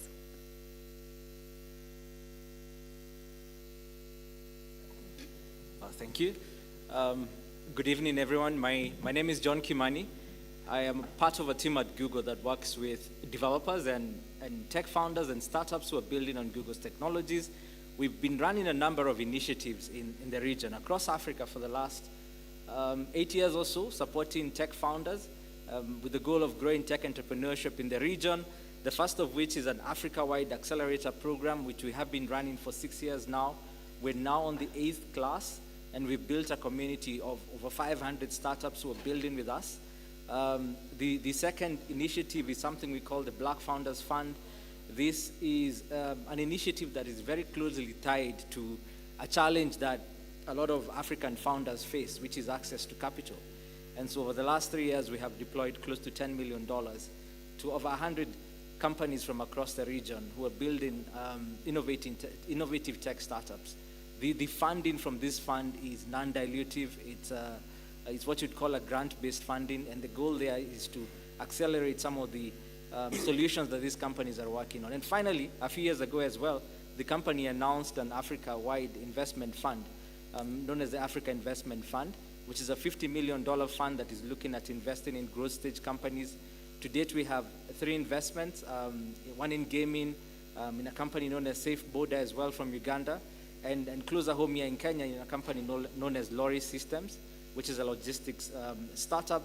And the goal there is, again, providing these companies with the capital that they so much need to scale, but also bringing them closer to Google's technology so that we can grow together. It's a pleasure for me to be here this evening, and I'm looking forward to the presentations that we have coming up. Thank you so much, and I think it's phenomenal the fact that we have Twiga Foods. If you're here from Kenya, you know Twiga very well, was also once a very small startup that started in our accelerator programs as well. Over to you, Mr. Gamara. Thank you. My name is Francis Gimara. I am the head of Africa Law Practice, East Africa. We are a legal and advisory services firm, and we have presence in Uganda, Kenya, Tanzania, South Sudan, and Nigeria. We do quite a lot of work in supporting enterprises and startups, and we do that taking into consideration the unique African circumstances and challenges. I am privileged to be on this panel. Even when I'm a lawyer, I can assure you that we are going to be very fair. Thank you. Thank you. Fairness is key. I think we all know you, Commissioner Muchanga. I don't know if you, so we will continue. Dr. Asfour, I know you have lots of experience in this space. I don't know if you would like to say a few words. So thank you very much. I am Dr. Amani Asfour, President for the Africa Business Council, and we're happy to be here. Actually, Africa Business Council, established by the heads of states to be the voice of the African private sector, including SMEs, women, and youth. So we have a youth cluster. Under the youth cluster, we have a program that's called Hunting for Africa's Unicorns. And so we are happy to be here to see the startups so that we are able to see how on the next edition of the Hunting for Africa's Unicorns, those fantastic startups could join us. We're also preparing for the biggest TV show on the continent, Hunting for Africa's Unicorns, that will be also the startups, the high-tech startups that will really addressing the solution, the problems of the African continent. So it could be health tech, fintech, agriculture tech, education tech, all the high-tech solution startups. So we are happy to be here to see how we can join. I think we are already met with Google and my sister here to see how they come also on board, and to have a big consortium from several institutions across the continent and venture capitals to have this TV show as an educational and also as uniting us as Africa with reference to investing and the venture capitals investing in the startups. So happy to be here to listen to the young and to the youth and to see the great startups of the continent. Thank you so much, Dr. Asfour. And last but not least, my amazing colleague, Salam Kebede, a business development manager at Google. Yeah, thank you so much, Prinsila, for the introduction. My name is Salam Ayela Kapeda, and I am a business development manager for Android platform partnerships at Google. And my previous life, I was working with startups and VC for the past 10 years. So I recently joined Google, but still found a way to be back to the startup stage. So super excited to see the pitches, and yeah, nice to meet all of you as well. Thanks. Okay, excellent. So without further ado, we're going to begin. Our first contestant will be TAWI Digital Health. They are registered here in Nairobi, Kenya. The founder's name is Collins Juma, and TAWI Digital Health is a digital health company with a goal of increasing access to healthcare. Can we please give a round of applause for TAWI?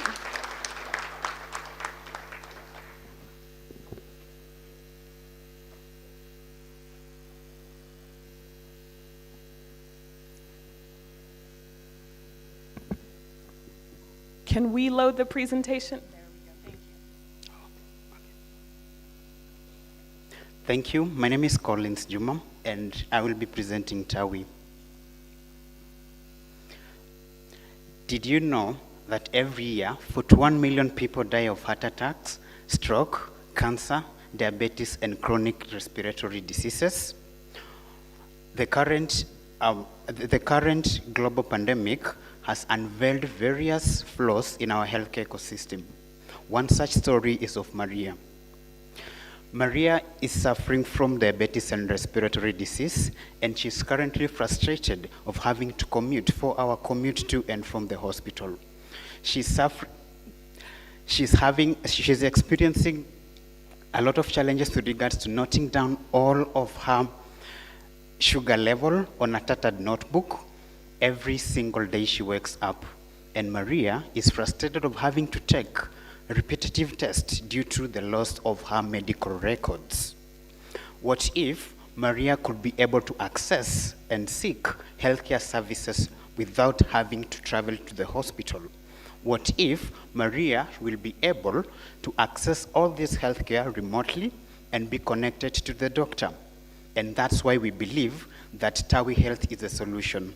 With TAWI, Maria can connect with the doctor remotely, face-to-face, and Maria can easily track her medication together with all other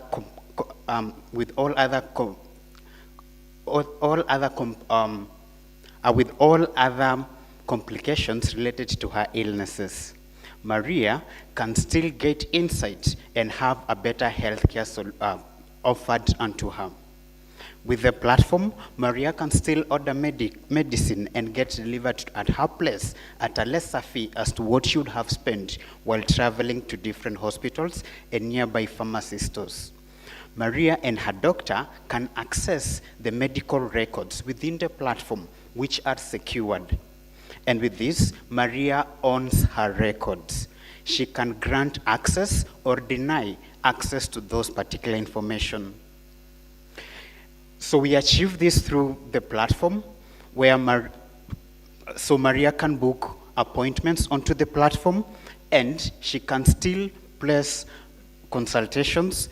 And for offline usage, Maria can still access through the use of unstructured supplementary service data or USSD, just in case you would travel to rural areas. We generate our revenue through commissions from doctors and consultations, and also delivery of medicine to Maria's places at a lesser fee compared to what she would have spent while traveling to seek for, or rather to different pharmacies. We also sell HMI software solutions to lower levels hospitals or facilities, that is level 1, 2, or 3. And lastly, subscriptions from corporate clients through the B2B business model. We compete in a $3.9 billion market with a serviceable, accessible market of $0.9, and we will start with Nairobi as our beachhead market. With our focus on our customer or users, we are better than our competitors through interoperability and lesser time to seek care. And our unique value propositions being symptom checking features that are integrated into the platform for ease of personalized healthcare recommendations. Offline usage offline access of medical records and essential medical services through the use of USSD, and primary care with also emergency features that could enable you to locate your medication at the nearest hospitals. We've done various milestones and ranging from registration of the business to incubation programs, and currently we have a pilot of 40 users that we will commence, and also we are seeking for regulatory compliance with Kenya Medical Practitioners and Dentist Council, KMPDC. We are asking for the $300,000 that will go towards our IT infrastructure, staff, and licenses. And we have gained support from different institutions that have come together to help us achieve all these healthcare program that we are running. With all this, it has been achieved by this incredible team with a vast background from software engineers, medical practitioners, doctors, human-centered designs to finance team. Thank you. Thank you so much as we look forward into working and bringing healthcare into our use. Thank you so much. Wonderful. Okay, if you can stay there for a few minutes. So they only have 5 minutes to present and then 5 minutes for questions. So we will turn it over to our judges in case you have a follow-up question that you wish to ask our contestant. Yes, Dr. Asfour. So thank you very much. It's very important. Your application is really addressing a good problem, but I want to know from you the business model. How are you expecting the profitability and how you are gaining your money and what you think your market share would be? Okay, thank you. So I'll invite my teammate to respond to the question. Yes, thank you so much for the question. My name is Victor Baraza, and I'm the CEO of 𝗨𝗡𝗑 Digital Health. So we are making, our business model is a B2B2C. On the B2C, we are targeting users at the last mile, so people like Maria, who are at the household level. On the B2B, we are targeting institutions, that is level 1, 2, and 3 facilities that provide primary care level to the communities. So we are trying to bring healthcare close to the communities and advance preventive care. So the B2Bs to the hospitals and facilities, where we'll be selling hospital management information systems, while B2C is to the user themselves. Yes. Well, what is your greatest competitor and what advantages do you have over them? Yes, our greatest competitor at the moment is Zuri Health. Their business model, they're targeting tertiary care services. So when you look at the journey of a customer when they fall sick, there's the first instance where the user sees the symptoms, but they delay to seek care because maybe access is a challenge or they cannot afford it.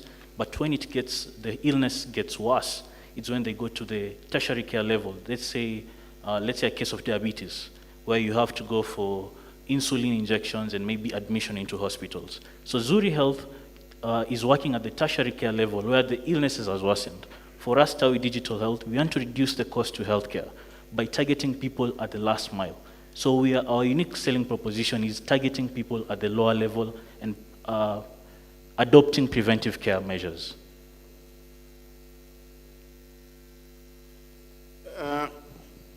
How would you deal with the fact that currently across Africa, we do not yet have universal cell phone and internet coverage? Because your business venture basically depends on that connectivity. Thank you. I hope I've been clear. Okay. Yeah. Thank you for the question. So we have three platforms where we give our services. There's the web app, the mobile app, and the USSD service. The USSD service can work without access to internet connectivity, and the current mobile phone penetration rate in Kenya is 84%. So we believe we can be able to target and reach our users.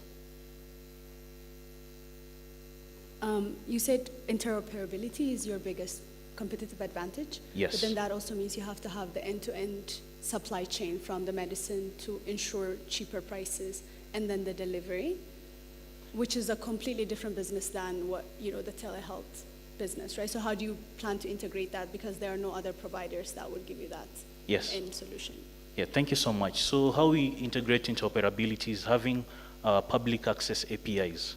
So we acknowledge that in the pharmaceutical area, we have other companies like MyDawa who have solutions for that. So what we did is we have public-facing APIs that you can be able to integrate with their services and be able to work together with pharmacies. Since this is a very challenging problem, we acknowledge you have to work together with other institutions. We can't do everything by ourselves. Excellent. Thank you so much. Let's give a round of applause for colleagues in 𝗨𝗡𝗑 Digital Health. Okay, our next contestant will be Telescope.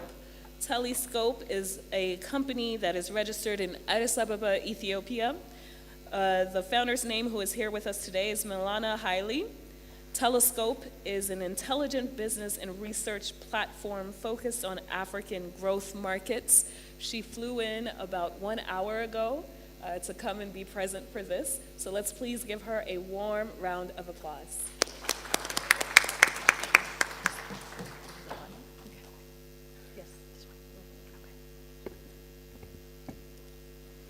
Hi everyone, my name is Milena Haile and I am the co-founder and CEO of 𝗨𝗏𝗧𝗛.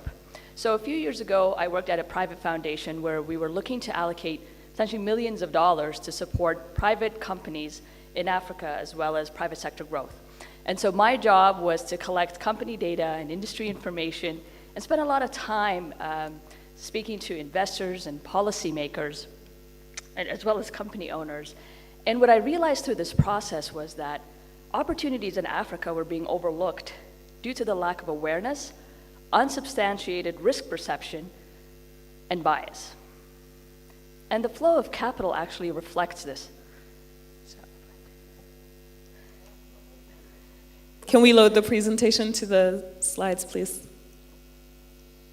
Great. Thank you. So according to the IFC, of the $415 billion of risk capital that's deployed around the world, only 5.4% goes to Africa. That's just 1%. And we believe the reason for this is due to the lack of data on companies, industries, and access to decision makers. Currently, the deal-making process in Africa is overly time-consuming and very expensive. In addition, the inability to get timely information means that organizations are missing out on great opportunities.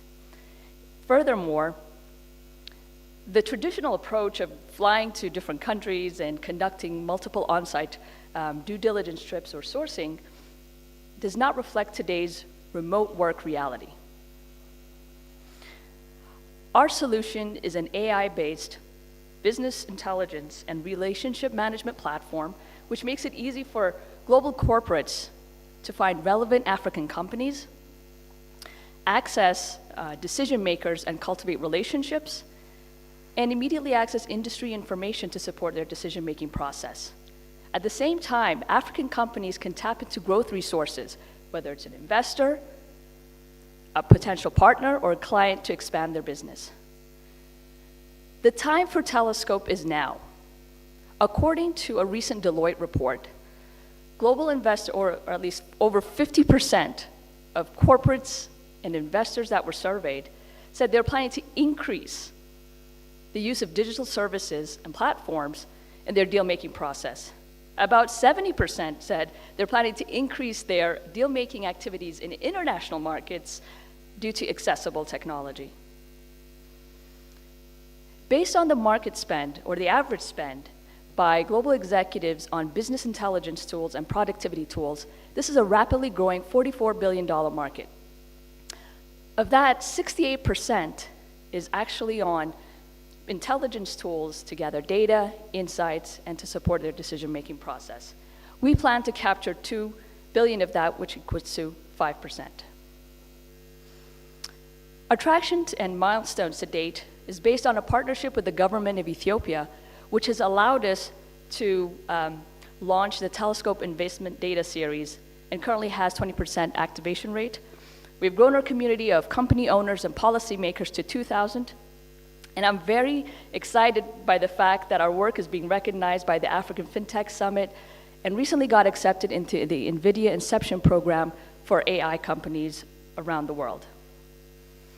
Our competitive edge is the contextual data that we provide to our users to get a 360 view about an opportunity, the fact that they can build relationships with decision makers and access them immediately. In addition to that, our initiatives to gather unique data sets such as the carbon footprints of companies to help investors in their decision-making process. We have a subscription-based model where we offer annual contracts to our users and have 3 service tiers. We have a great team. I'm very proud of them. And combined, we have 40 years of experience in investment research, enterprise technology sales, and building AI solutions. Now you know, and I know, the opportunities that are here in Africa. So come partner with us, and let's show the rest of the world. Thank you. Excellent. Thank you so much. We're right at time. So let's turn to our panelists. Yes, go ahead, John. Thank you for the wonderful presentation. I'm curious about the data you collect, specifically around what informs the data classes that you prioritize, right? There's a lot of data out there. What's important? Yeah. And then the second piece is that actually how do you collect that data? Sure. Thanks, John, for a great question. So to your first question, what data do you prioritize and which ones do you collect? So we collect, company data, which comes directly from our users who are in our ecosystem. So they provide this information to us, and that we feel that that's I'd say the premium or the priority data. And of course, there's data that we license, and as well as social data that is publicly available. Moving forward, we're also looking to create our own proprietary data based on the activities that are occurring on our platform. When you look at Africa, most of our business establishments are small and medium enterprises. And if those are going to be a component of your target market, have you considered the affordability of your services on their part? I hope I'm clear. I'm so glad you asked that, because for companies to actually get on our platform, it's a free service. So you're right. I think the majority of the companies in Africa are SMEs. Currently, we are working with companies that are between the 10 to 250 employees, and so at least in Ethiopia. And in terms of the industries that you mentioned, some of the key industries are agro-processing, industry and manufacturing, definitely food and beverages, textiles. And this is going to take shape, it's going to be different. Let's say if we're in Kenya and then Nigeria next, which we plan to be. But I think each market has its own, it's made up in its own unique way. But certainly those are the industries that are prevalent on in our community. Okay, let's give a round of applause to Milena from Telescope. Thank you so much. So our third candidate out of 5 is Waste Zone. Waste Zone is a company that is registered in Kigali, Rwanda. We have the founder here. His name is𝗭𝟰🰡 And Waste Zone is a company that provides consumers and manufacturers with digital traceability infrastructure to facilitate the exchange and reverse logistics for used materials. So we look forward to hearing about it. Are you ready?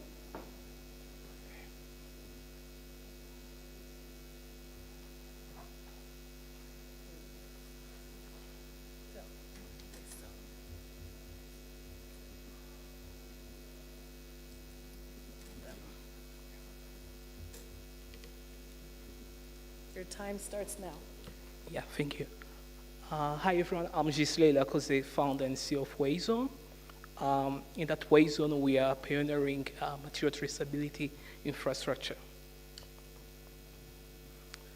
12 years ago, me and my best friend went on a school assignment to assess environmental degradation in one of Rwanda's biggest landfill.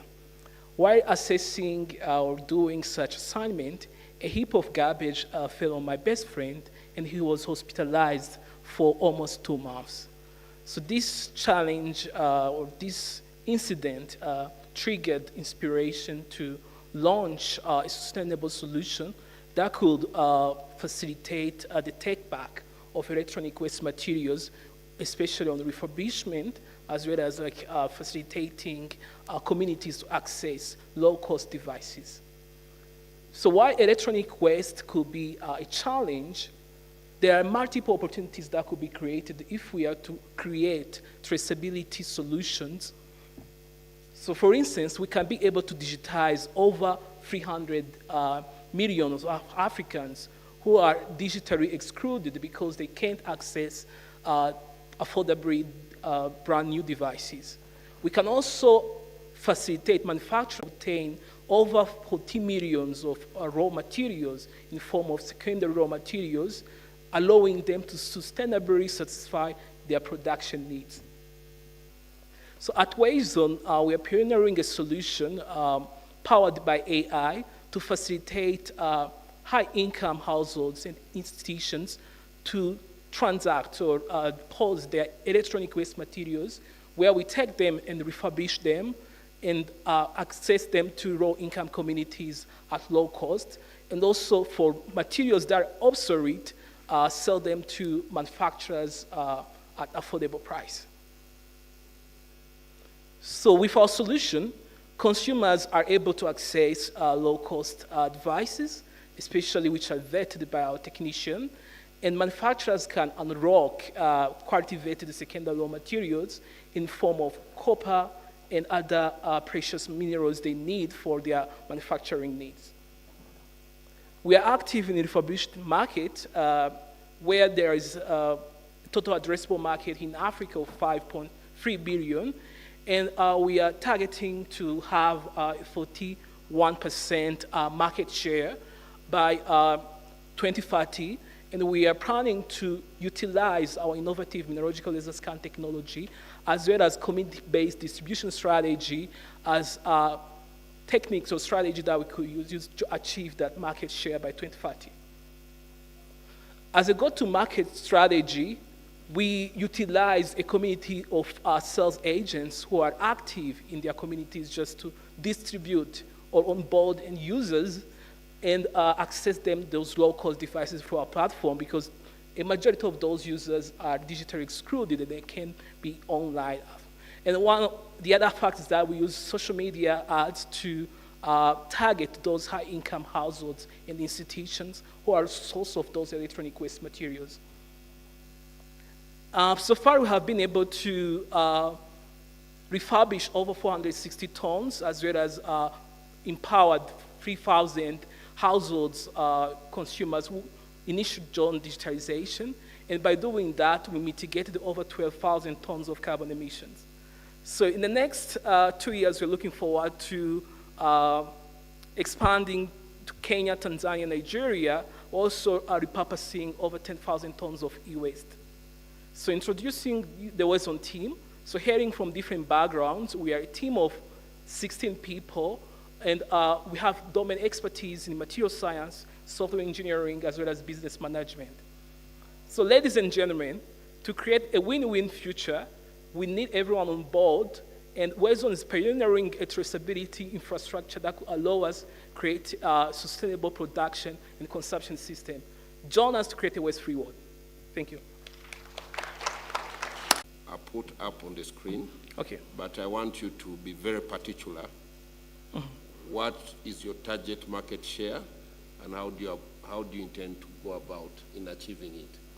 Okay, so we are active in electronic refurbished market in Africa, so which is currently at 4.3 billion US dollars. So we are just targeting to have a 41% market share by 2030.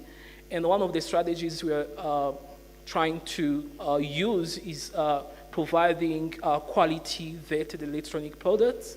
So by utilizing our innovative mineralogical laser scan technology, which improve the quality of those devices. And then the other strategy is creating a more robust market communities, like where we want to create more community-based sales agents that could facilitate us to onboard as like coordinate all marketing activities in their communities. Next question.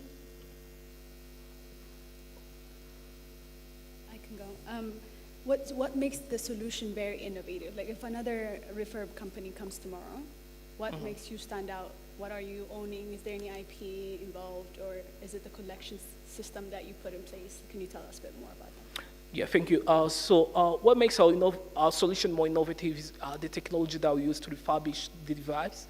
So we have developed in-house technology called mineralogical laser scanner technology, which allow us to detect materiality and then utilize such data to make informed decisions on not only on board users, but also provide post-sale services such as digitalization, as well as like other crucial onboarding activities that users need to get on back with those electronic devices they purchase. I have a scale question for you. When you think about growing into the markets that you demonstrated on your last slide, would you need to set up refurb centers in each of these countries? And if yes, how would you address the question of capital for those sorts of setups? So we have our main refurbishment lab in Kigali, but our expansion strategy in country where we utilized, we collaborated with other certified refurbishment centers just on small scale. And we train them, and then besides training them, we also basic tools that they need in refurbishment, and those acts as our refurbishment technicians in those respective towns in Rwanda. And so far, that distribution strategy has been so effective, and we plan to use it across Africa as part of our expansion strategy. So I would like to ask, how long is your startup? How old, and what is your revenue per year? We're also looking forward to getting strategic partnerships, especially of organizations that are active in digitalization, e-waste management, as well as circular economy at large.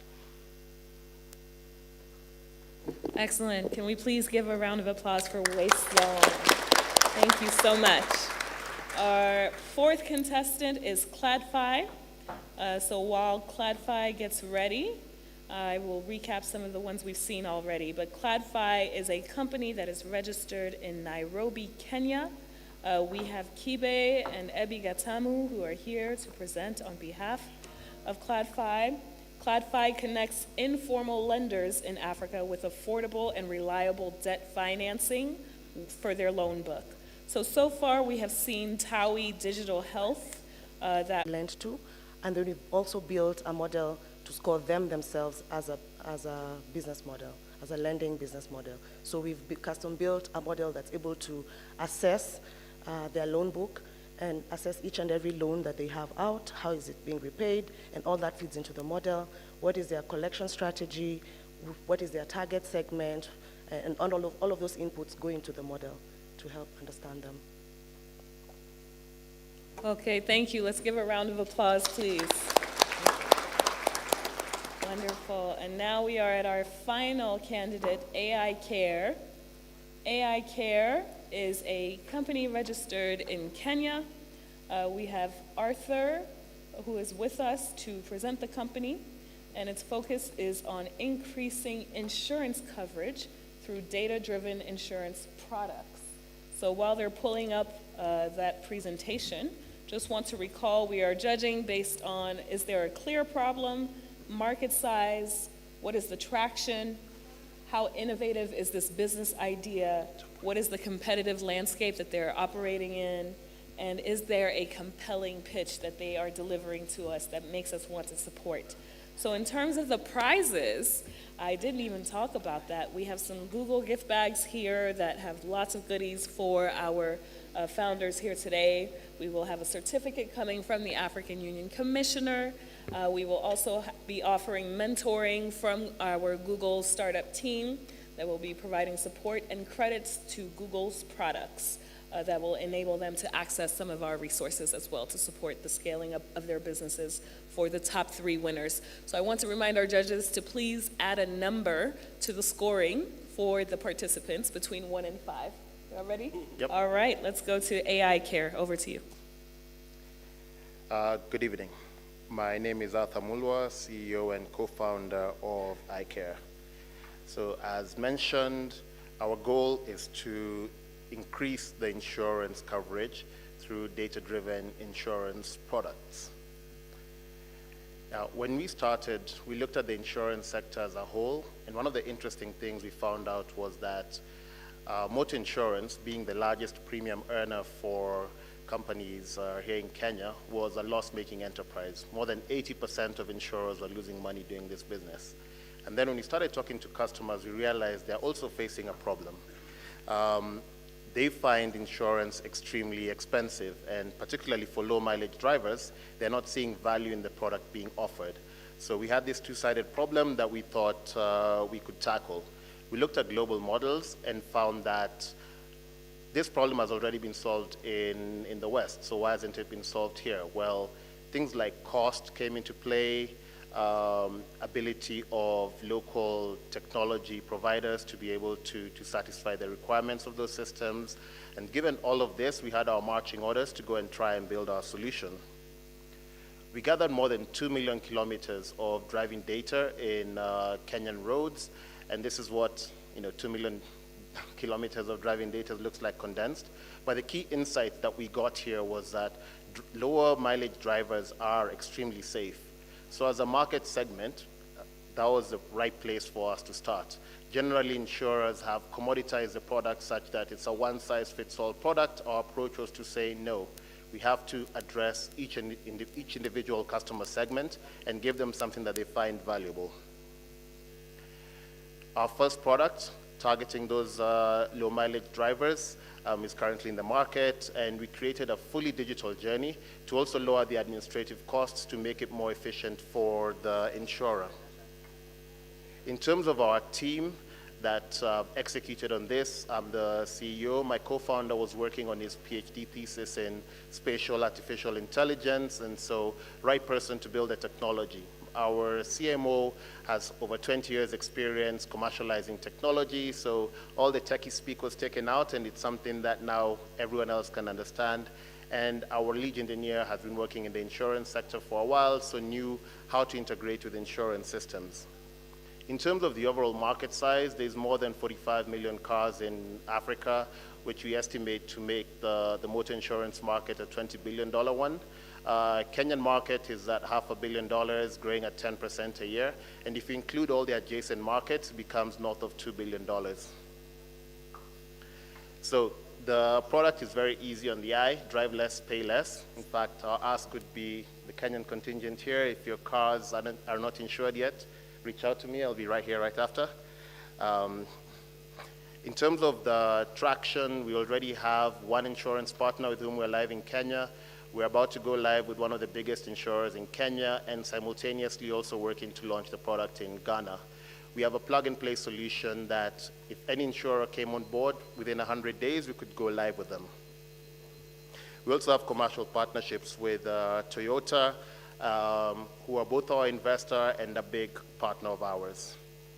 In terms of legal obligation, it's the right time for this kind of solution. Digitization is also happening quite well, so it makes it easier to integrate. Our business model, we get a percentage of the premium from the underwriters for providing our insights. So we work B2B2C. In terms of competition, the key segment here, there's one insurer who's trying to do this but don't have the capacity for behavioral analysis. Overall, the biggest competitor would actually be apathy and God, because most people, when the risk is high, leave everything to God. So we are building a solution that is interesting, and hopefully, we will be able to beat that. In terms of financials, I think the key number here is our contribution margin is at close to 50%. So very easy for us to make back money for our investors. Thank you. Excellent. Thank you so much. We'll begin with our first question. Thank you, Arthur. You've got very tough competition. My first question is, when you think about a low mileage customer, what does that definition look like? And do you see that varying, for example, between cities? For example, in Nairobi and Kampala, would that definition be the same? And as you think about customers in rural markets as well? So we're starting off with the cities. Low mileage drivers are people who drive 1 to 2 days a week, or have a second car, or live very close to work, which is something that happens a lot in the cities. A lot of the rural and peri-rural customers would also fall under this, given that they'll use their vehicles periodically. So you might be doing that long trip from a 100-kilometer trip to take your stuff to the market, but that'll happen once a week, twice a week, which will still give you below the 10,000 limit that we've set. You spoke about the regulator, but I think you rushed it. This being a heavily regulated industry, I want you to explain very briefly how you will overcome that challenge and get your product beyond the regulator. So one key thing for us very early on was to get in the good books of the regulator. We participated in their inaugural accelerator called Bima Lab, and we're one of the winners from there. So we're in their good books on that side. And in terms of the product construction, we're always engaging them to make sure we're on the right side and providing the right solutions for our partners. We've also gotten licensed by the Communications Authority to provide our solution and have an agency license, which increases the amount of revenue we can earn from the products we distribute.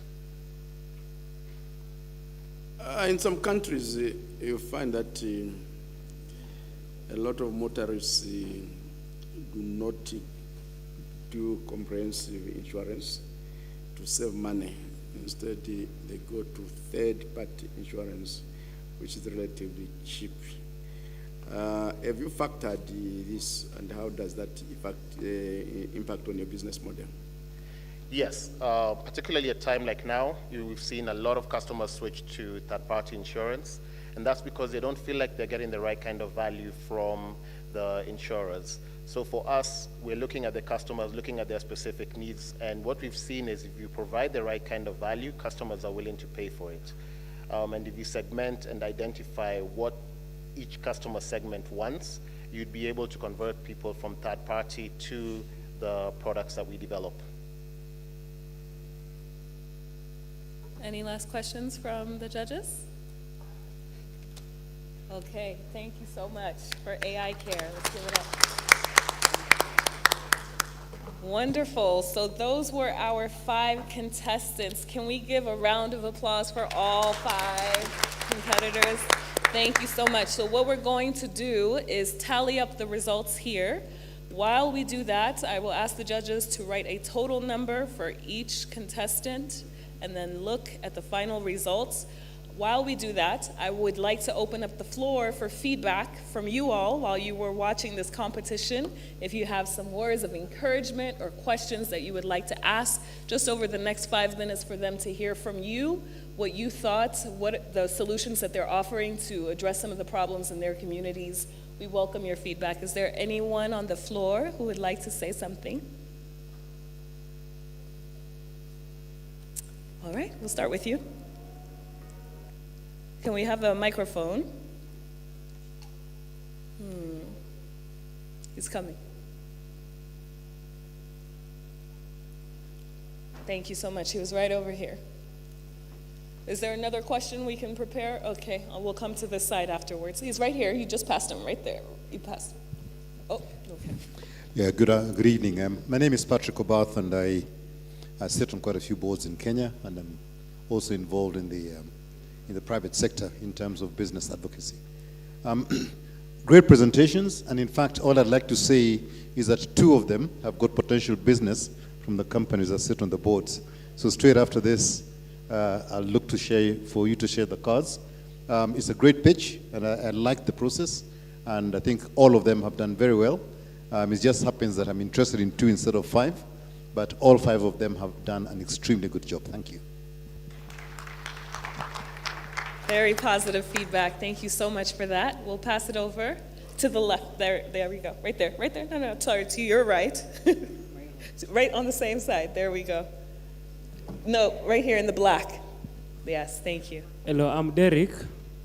I want to thank for the company presentation, but they are only on value chain and on strategic. They have not given me, I'm not understanding on that point. Next is on investment, because we are a youth, and our major thing is to grow, to expand our business, our level of networking in Africa, our agricultural, because on my point, I want to base on agricultural, because agricultural is the key for everything. If you want to, today we have take a breakfast, lunch, that is agricultural. So that's input. We need to put more emphasis on agricultural. So the guys who have companies, farms, even our organizer here, we need to talk to tackle about agriculture. Agriculture is the key. So that's my message for you. Thank you. Noting your feedback that agriculture is a key issue, but so is health, and so is the financial landscape. We definitely can't neglect that. Want to open the feedback also for the back.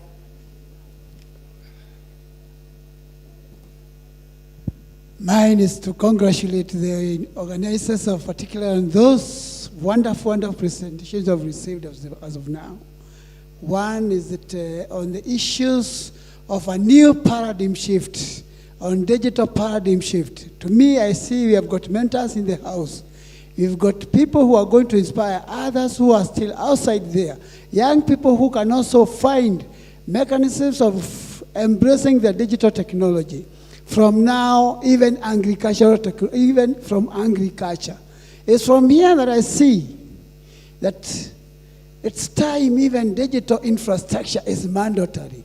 That even if we are going to succeed in the digital paradigm shift as our economic liberator, for sure, we should not only focus on this technology, but also as we see as agricultural economy being a part of us, this alone gives a real opportunity, a real golden opportunity. And for me, I do believe if all the five surely can be the first mentors, when you go to agricultural technology, even agricultural factors that are there, for sure, even the waste that we go on post-harvest, surely solutions are down here. May we be patriotic enough. May we be there and for sure curb that element of corruption when we say we are financing, but yet we are eating the same we are financing. Thank you for that message of patriotism, for the encouragement and the emphasis on investing in digital infrastructure to support more of this innovation. We'll turn over to this side in the middle. So we have someone at the top up there. Yep. Oh, okay, we'll come to you. Thank you. So for myself, I think for all the participants, my name is Joyce. I'd like to contribute also and also congratulate them. I'd say think Africa, we have enough consumers. Think global. Also the comment on MSMEs. Think practical business. I think with your solutions, they should be able to transform Africa. I'm also motivated to also venture and start my own digital trade. Thank you. I wish you the best. Thank you so much. Make sure you come look for these people who are speaking up. Okay, very good. We'll continue. We actually had one here on this side, a woman here. We're making you get some exercise today. Very good. Thank you so much. We appreciate your commitment to the cause. Very good. Yes, madam. Thank you very much. First of all, I want to commend the five for the work that they have done and the presentations.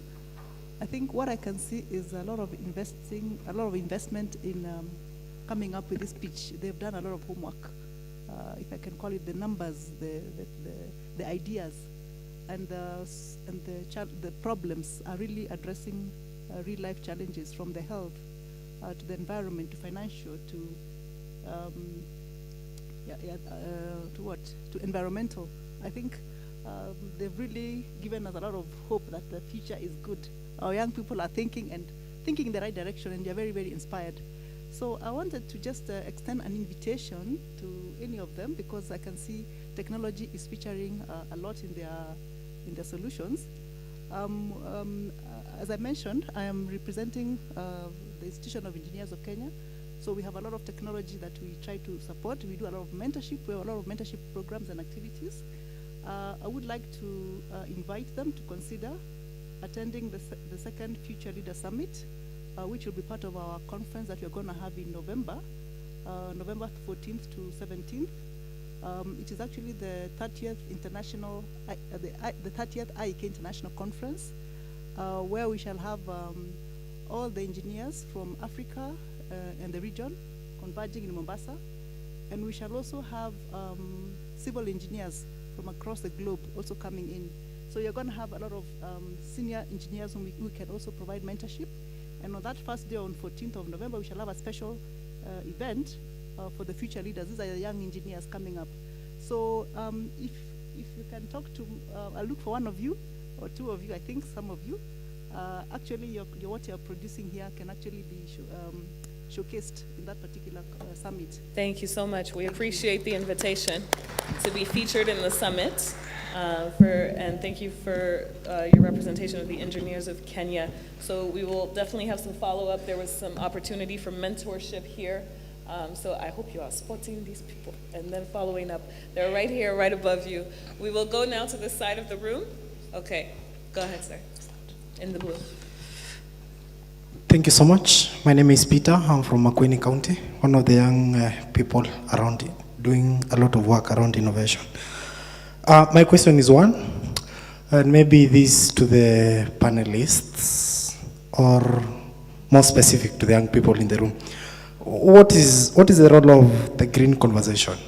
The innovations around curbing climate change, reducing carbon footprint, and everything. Because from the presentations that we have had, those guys are doing a lot of amazing work. They're thinking beyond the scope of normal. Let me just say normal. And we can see the future is quite bright with that kind of trajectory. So being a young person from Makueni County, I'm pleased actually to be part of these sessions, just to see, experience, and feel the kind of energy within the room, and also encourage the young people to borrow some of these lessons to ensure that innovation takes center stage. One of the issues which came up, and I don't know if I have had the wrong way, the aspect of being focused on innovations around, as I said, the green initiatives. I don't know what's the space of that, or whether the focus is across. Thank you. Thank you so much for that comment. We appreciate all of the contributions and feedback. I was told to stop the contributions, but our young people are still here. So I would like you to pour into them, to share encouragement, to share feedback, even if it's not on a microphone. And more importantly, share your support by purchasing and supporting their businesses. I think that's really key. So we want to invite the commissioner, our contestants, to please go to the middle of the floor here so that we can do the awards. Go ahead down to the middle, the center, on the carpet. We will announce the winners. So to recall, again, we had TOWIE, Telescope, 𝗏𝗏, Waste Zone, and AI Care. So we thank you so much for coming out from Kenya, Rwanda. Thank you so much for coming out. Do we have all of our contestants down? Please go down. Yeah, go ahead, Solange.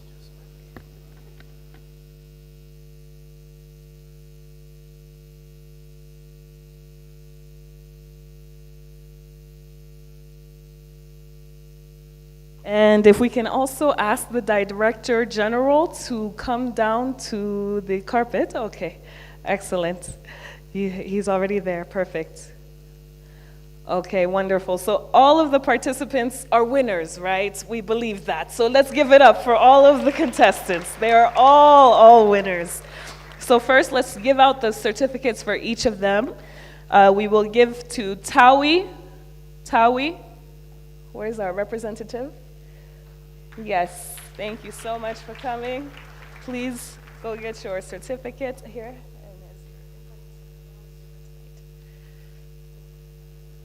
We thank you for your participation. So you can grab your certificate, shake the hands, take your pictures. We thank you, thank you, thank you.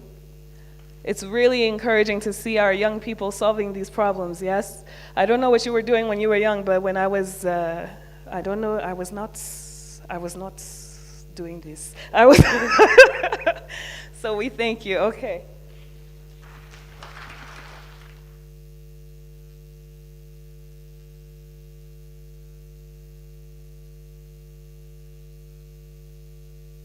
Very good. Next, we call on Telescope to come down. Telescope, thank you so much. She came all the way from Ethiopia and talked to us about her company. Let's give her a round of applause, please. Milana.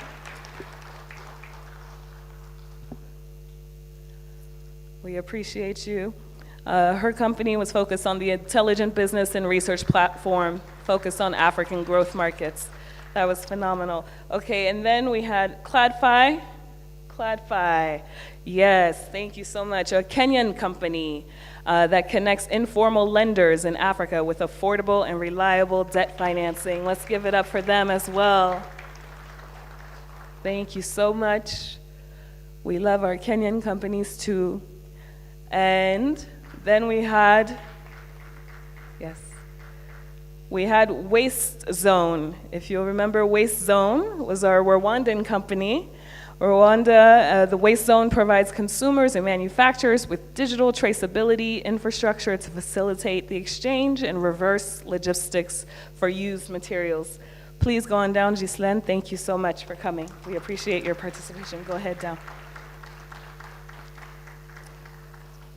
Okay. And do we have a microphone? Do we have a microphone down there? Any microphones? Excellent. Thank you so much. Is there a mic? Want to come down and hand these bags and announce the top 3 awardees. Okay, thank you. And then we had AI Care. AI Care was a Kenyan company providing insurance coverage through data-driven insurance products. Thank you so much. Arthur.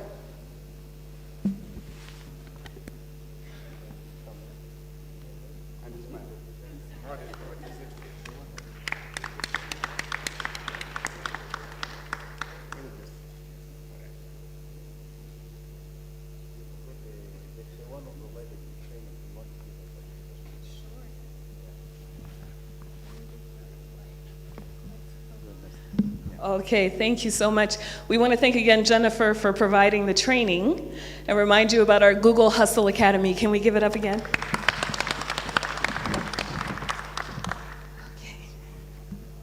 These are for top 3 I'm going to announce. Yes.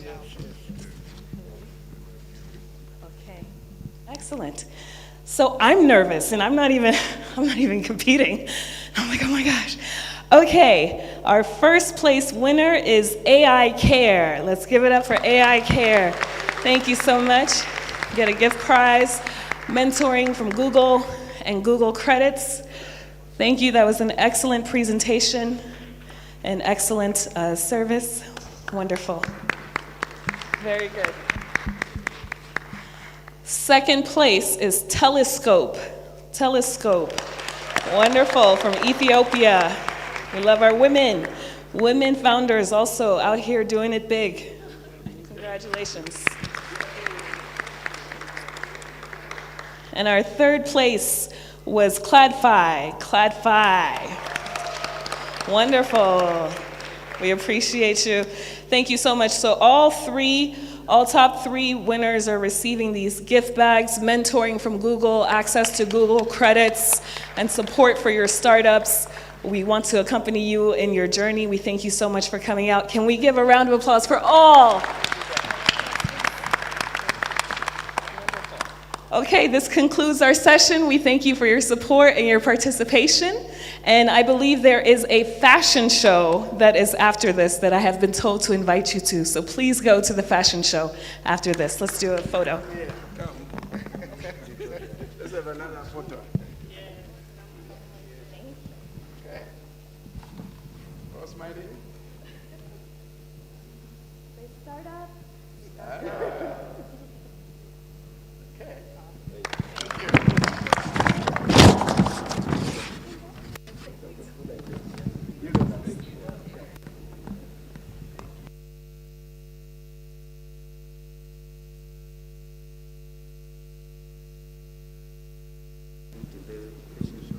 No, go ahead.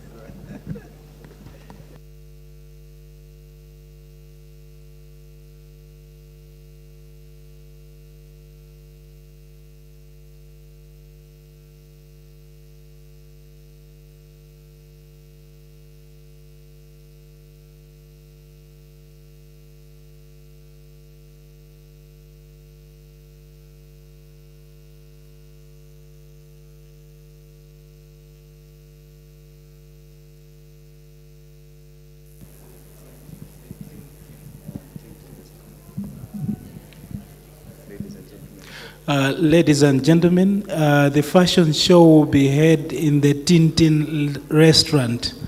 Please, let's go there. Thank you.